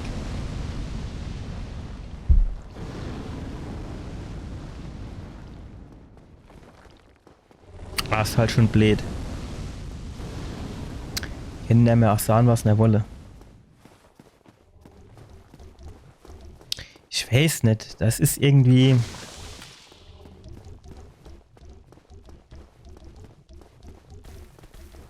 ärgerlich. Nervig. Ich meine, dass man jetzt quasi ein Souls-like-Spiel hat und dann an der Stelle eben immer quasi diese Seele verliert und dann quasi wieder so in Anführungszeichen von Pfanne beginnt oder so. Das ist ja alles okay. Aber was ich halt einfach sagen muss, es ist hier nach wie vor ein Spiel und es soll dir der Spielspaß an für sich, ach guck mal, es soll dir der Spielspaß an für sich im Vordergrund stehen. Und von daher bin ich eigentlich der Meinung, sollte ich schon dann irgendwie gucken, dass ich dann die quasi die Szene, die des Spielspaß minimiere, dass ich die möglichst gering halte quasi, ne?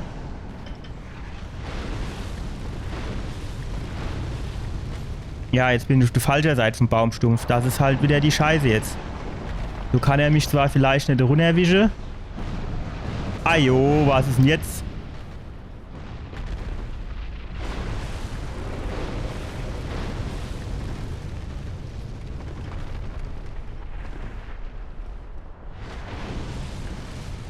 So kann er mich jetzt zwar vielleicht nicht runterwischen, aber da komme ich auch nicht an, wo ich hin will, ne?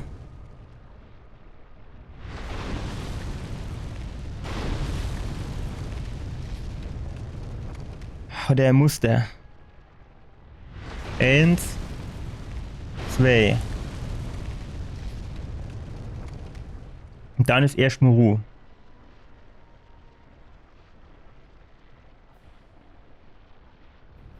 Eins, 2.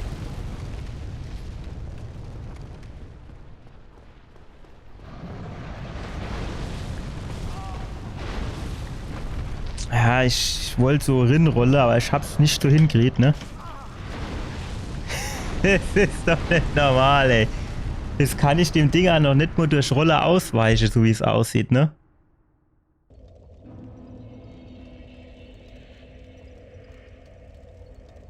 Ich meine, ich weichen relativ weit, ne?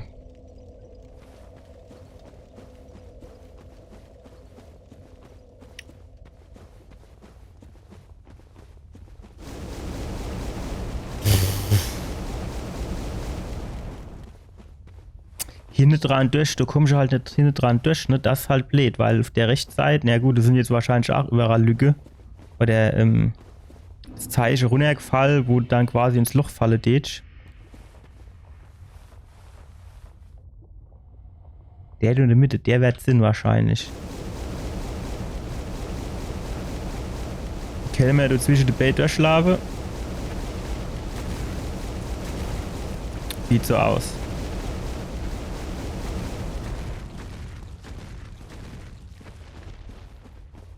Es gibt mir ein bisschen Gas, dass der andere mit seinem schlechten Atem, er kennt nur so Fisherman's Friends oder sowas, kennt der wohl nicht mehr, ne? Ach, da hinten ist es. Jetzt wäre ich ja schon direkt wieder fast falsch gelaufen.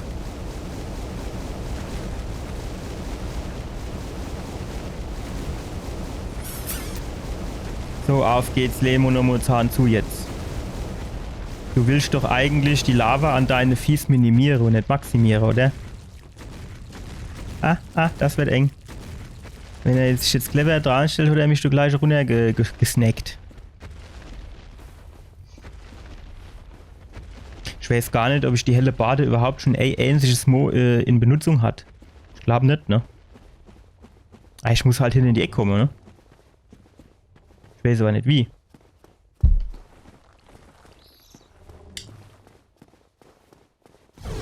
Weil Hupse bringt dir scheinbar nichts. Ich kann hier scheinbar nicht durchdodgen.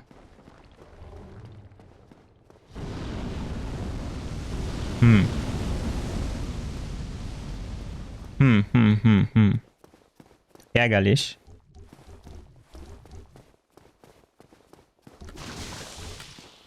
Ich hab so keine Lösung parat aktuell.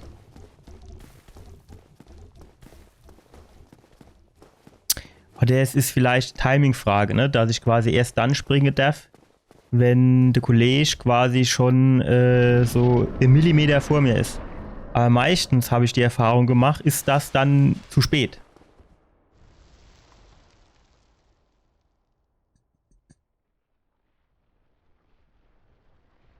Ich gehe mal davon aus, irgendwie mit dem Schild sozusagen. Wo sind es dann? Da vorne. Mit dem Schild irgendwie Dingense kennen wir das hier höchstwahrscheinlich auch nicht. Also pariere quasi.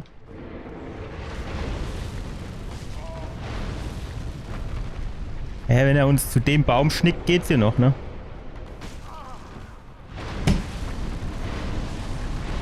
Ach, ey, ich weiß nicht, muss man sich da jetzt wirklich aufregen irgendwie, hä? Oder?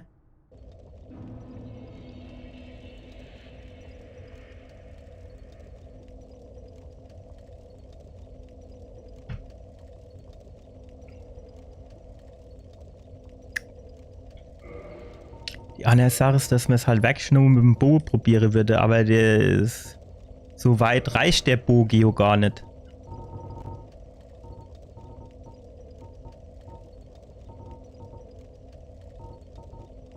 Wo ist er? Keine Ahnung.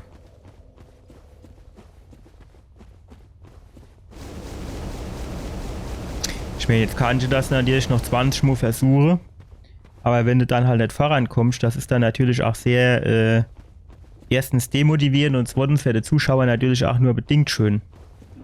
Oder spannend. Oder spaßig. Gut, auf der anderen Seite, vielleicht ist es schon spaßig, wenn du siehst, wie du dann wieder an der Kollege laufend abnippelt.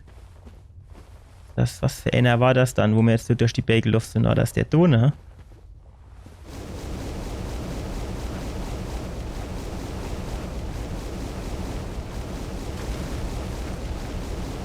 Du durch die Bait durch, ne? Du bist ja eigentlich gut bedient bei denen.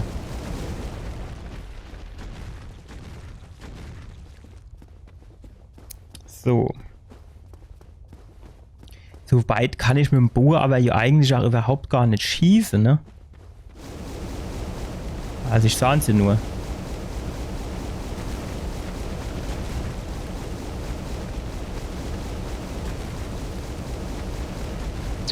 Aber mit dem Schild kann ich doch nichts anfangen.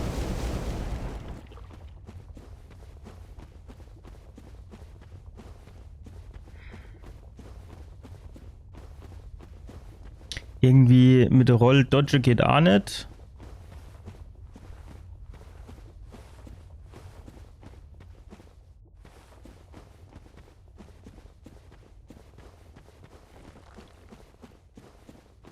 Keine Ahnung, ich werde das jetzt einfach nur noch mit Pfeil und Bogen probieren, ob ich da hinten ankomme, aber das ist eigentlich zu weit weg.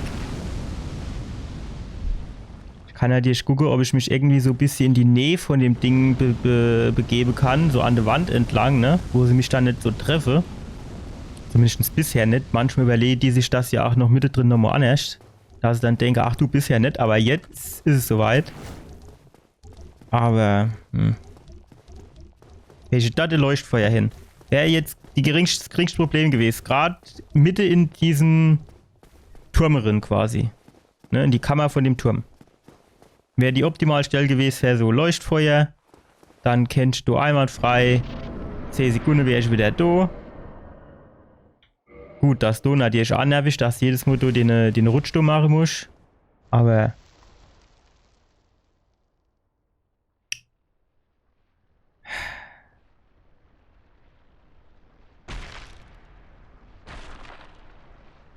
Ich weiß halt auch nicht, wie ich dem dappischen Arm da ausweichen soll, ne? Also theoretisch könnte ich jetzt hier sagen, was weiß ich, wenn du jetzt so da drauf schießen tust. Oder vielleicht so. Aber das war hier vorhin, war das hier irgendwie so. Da war ja auch nicht einfach nur diese Kuppel treffen, sondern in der Kuppel drin war ja so ein Ding, das du treffen musst, ne?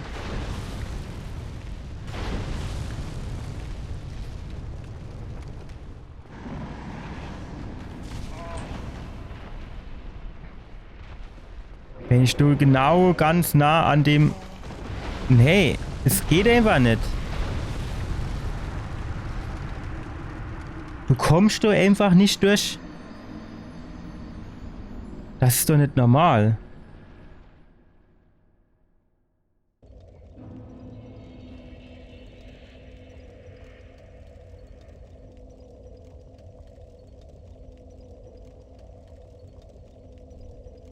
In der Mitte komme ich auch nicht durch.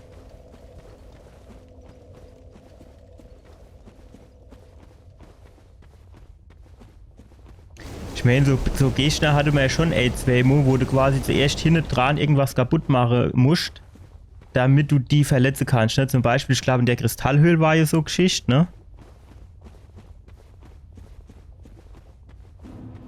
Und ich glaube, da war noch irgendwie einer, wo das mal der Fall war.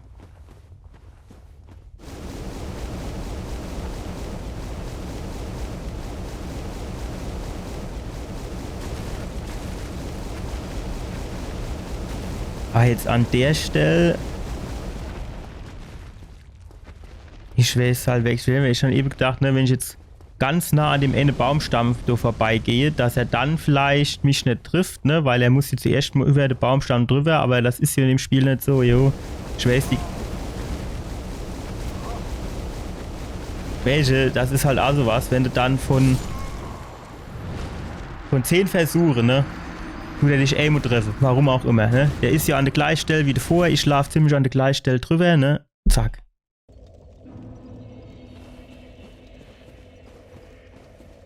Gut, da hätten wir die Last von den 10.000 Seele, hätten wir auch jetzt quasi wieder weg.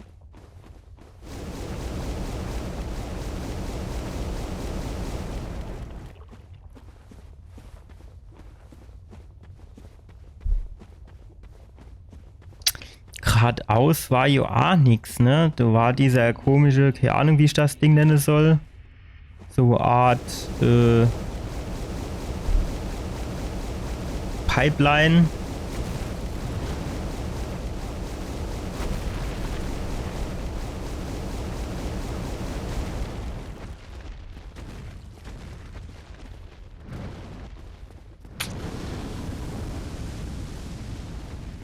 Also wir müssen halt wahrscheinlich schon einfach du links durch.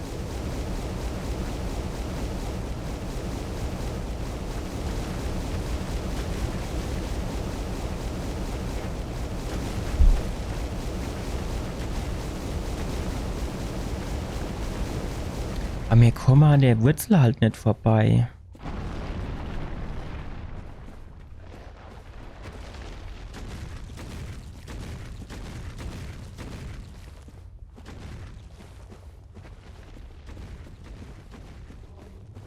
Wenn die jetzt hinten, ne, ich war hier rechts hinten in der Ecke, wie ich die Wurzel kaputt gemacht habe. Wenn du jetzt quasi jetzt hinten dran durchgehen können, aber das ging ja nicht, ne? Das ist ja dann Wurzelgedöns gewesen.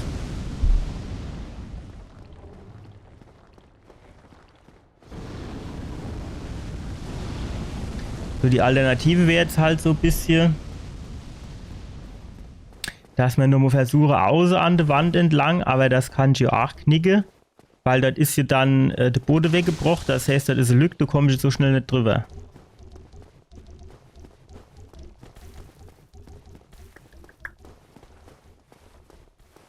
Keine Ahnung, ey, beim besten Willen nicht.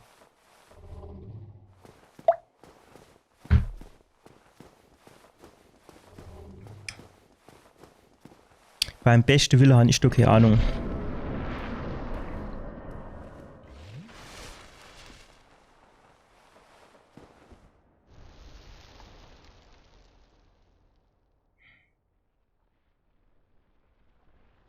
Ich kenne halt auch nur rechts um die Ecke und gucke, aber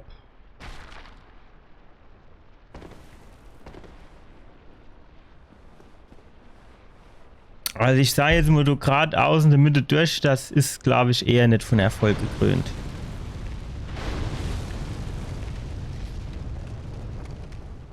Was man halt jetzt schon mal erkennen, wir können uns so an der Wand entlang hangeln, das geht, klar. Dann macht er seit 2 Dinger und dann geht's weiter. Aber du ist ja dann quasi hier die Wurzel, da kommen wir dann nicht so direkt weiter, ne? Komm, mach nochmal deine 2 Batscher, du. Komm, hopp auf. Ja gut, was man halt hier machen kann, wäre folgendes. Vielleicht.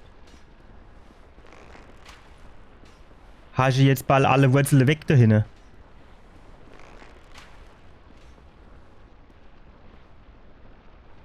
Das scheint nicht zu funktionieren, oder? Ist natürlich die Frage, können wir da drüber springen? Also er scheint mir ein bisschen groß zum drüber springen.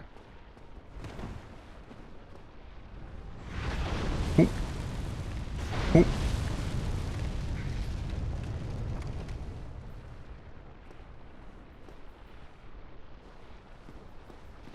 Gut, mehr wie sterbe kennen wir ja nicht, ne? Ach, falsches Timing. Ach, jetzt bleibt der du an der Ecke hängen. Ach, du bist doch ein Trottel, ey. Ist doch klar, wo der hinspringen soll. Da kann er doch auch nur ein bisschen mitdenken. Gerade wenn die Steuerung so bombastisch gut ist.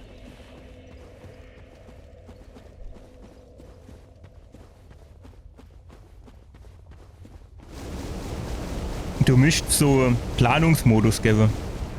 Du machst den Planungsmodus an. Und dann sage ich, okay, erster Wegpunkt, bis dorthin renne. Dann springe, zweiter Wegpunkt, zack, ne? Also wie beim rundebasierten Strategiespiel quasi. Und dann macht er das. Und dann kennt der jo quasi direkt auch bei der Gelegenheit anzeigen, packst du den Sprung oder nicht. Weil dann kannst du den Plan direkt wieder verwerfen.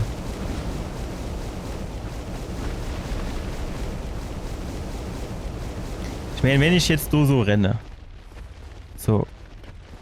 Den Sprung kennt der schon packe. Also viel wird du jetzt, glaube ich, nicht fehlen. Glaube ich.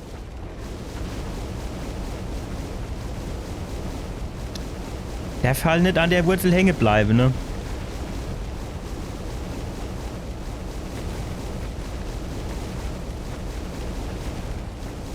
Rüstung in Gefahr, verarsch mich doch nicht. Wo sind wir dann, du?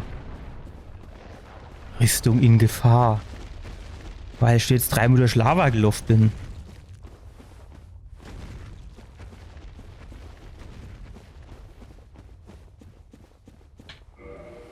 Ja, was soll ich denn jetzt machen? Dann lehnen wir die halt ab. Müssen wir warten, bis wir wieder am nächsten Leuchtfeuer sind, also in circa einer Minute. Und dann müssen wir halt gucken, ob wir das dort repariert kriegen. Fertig.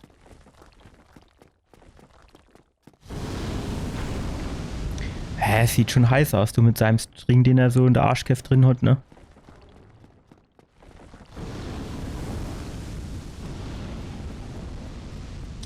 So die Haut, also das ist so quasi, man sieht ja teilweise so die Muskeln und so das, ne? Das erinnert so ein bisschen an die, wie war das, Freddy Krüger? So aus, hier Nightmare on Elm Street. Der hat ja im Gesicht war ja auch so, ne? Durch diesen Brand, wo er quasi im Gebäude war, der wie das so nochmal genau war.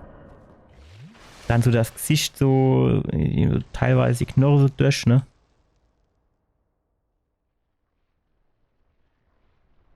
Ein bisschen wie geschmolzener Käse sieht das aus.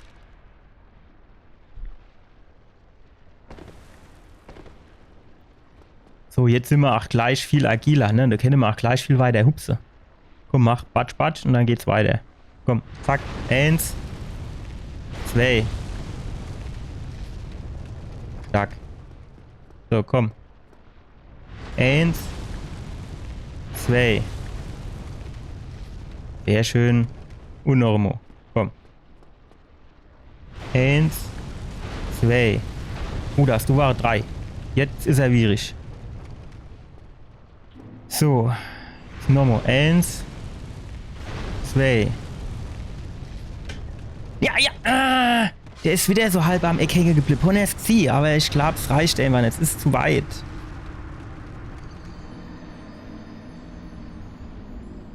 Wenn man jetzt wenigstens auf die A-Wurzel drauf kennt, ne?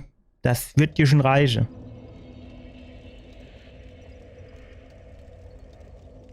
Auf die A-Wurzel drauf.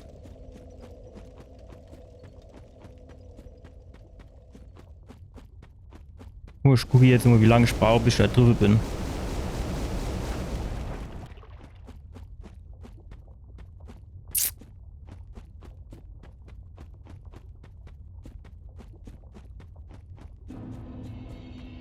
Ist halt immer so Geschichte, ne? Wenn du jetzt quasi den Stream beendet durch.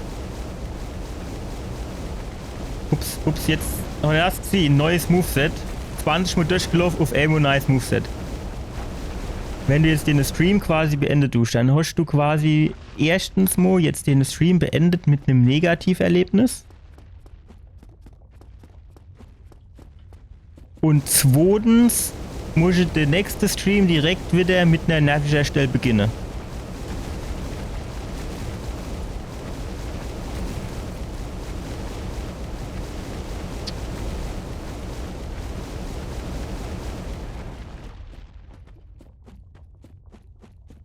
Und wirklich weiter bist du dann auch noch nicht.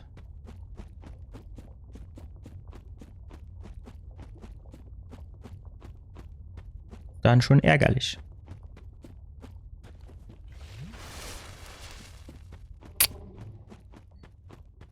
Gut, aber den Sprung, den wäre mir, eigentlich, der muss reichen normal. Guck mal, wie weit der springen kann. Das muss doch reichen. Das gibt's doch gar nicht.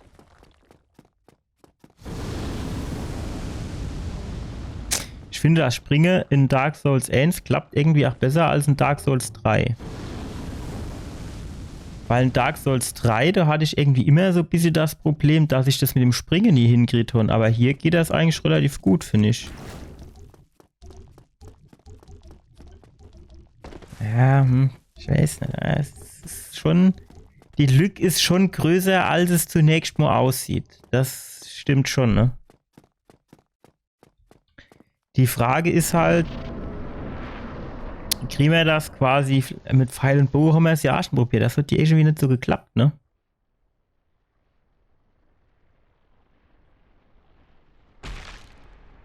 Ich meine, wir können das nochmal ausprobieren, aber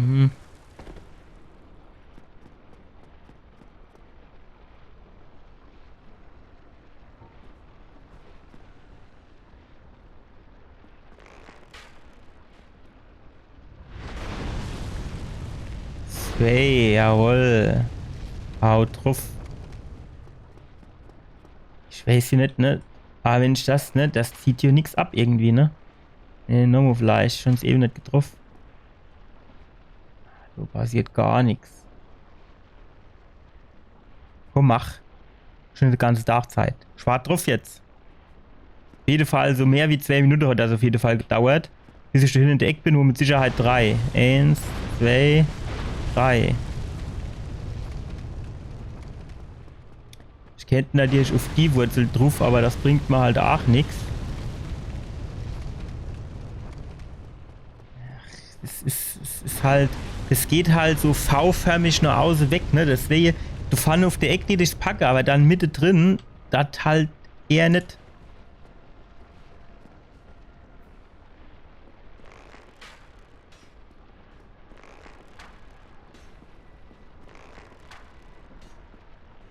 Keine Ahnung, aber das muss doch irgendwie machbar sein, du.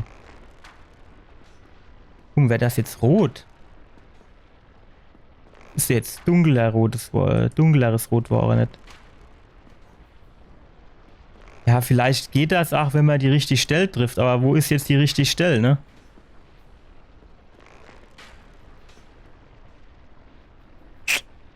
Wie ist du damit?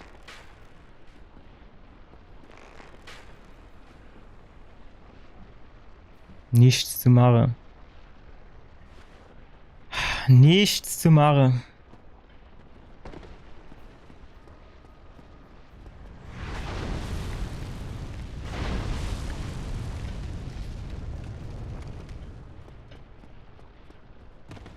Ach, bitte geh doch einmal auf die Wurzel drauf, dass du da rübergehen kannst und dann wäre es doch auch in Ordnung.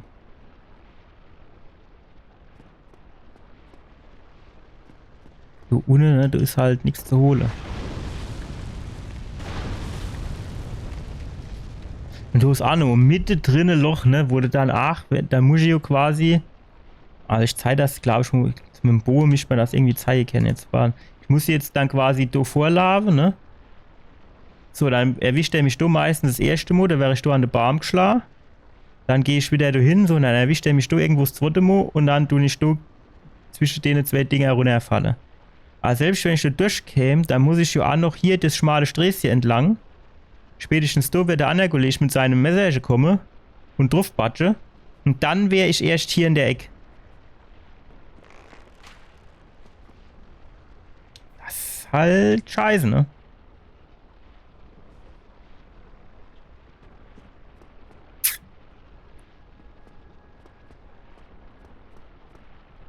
Komm, ich mach noch mal so Schlag, dass ich so gerade noch mal ein bisschen gucken kann. So, ne? Jetzt ist höchstens vielleicht auf der Ecke. So da drüber, ne? Genau die Ecke dort. Das kennt gerade so gehen. Aber, boah, das reicht ja auch nicht. Wer kennt jetzt noch mal drauf Schwade, dass ich das ausprobieren kann?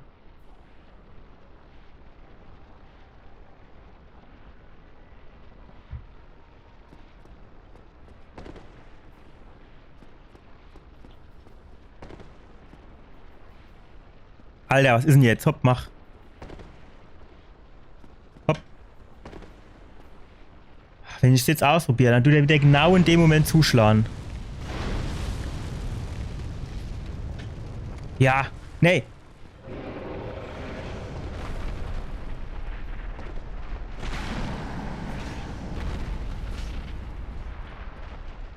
Jawohl. Ja, jetzt fängt halt der Kampf eigentlich erst an, ne? 20 Mal gestoppt und jetzt fängt der Kampf erst an. Normal müsste der jetzt schon tot sind. Eigentlich müsste der mir dankbar sein, dass ich eine befreit habe quasi.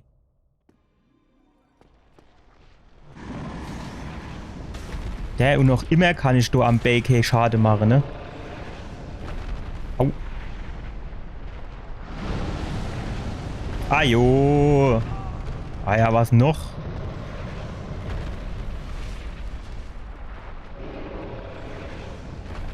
Kommt jetzt noch immer der Wurzelmeister. Und der haben wir das mal hinter uns gelassen. Ah jo, natürlich. Was noch?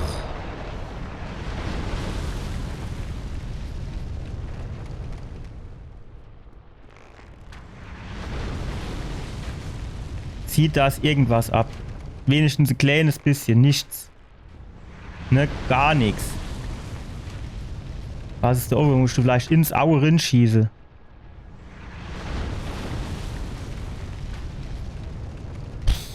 Keine Ahnung.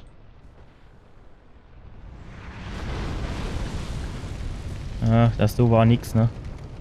Ja, gut. Ja, nee, so gibt das nix. Also wird mir wahrscheinlich dann schon... Ah, jo, gut, ne?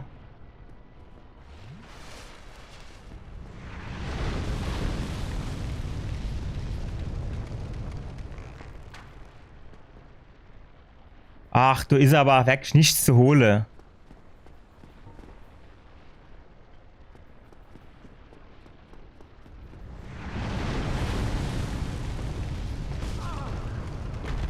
Quatsch.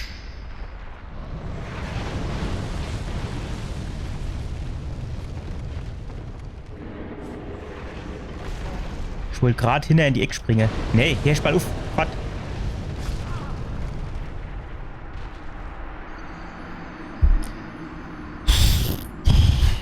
Jo halt, ne?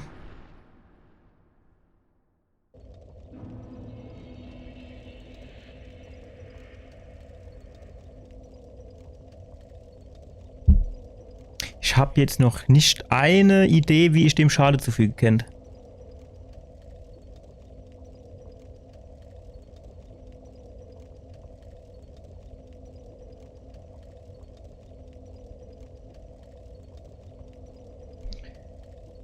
Hinten dran waren wir hier vorhin, da war irgendwie auch nichts mehr zu holen gewesen.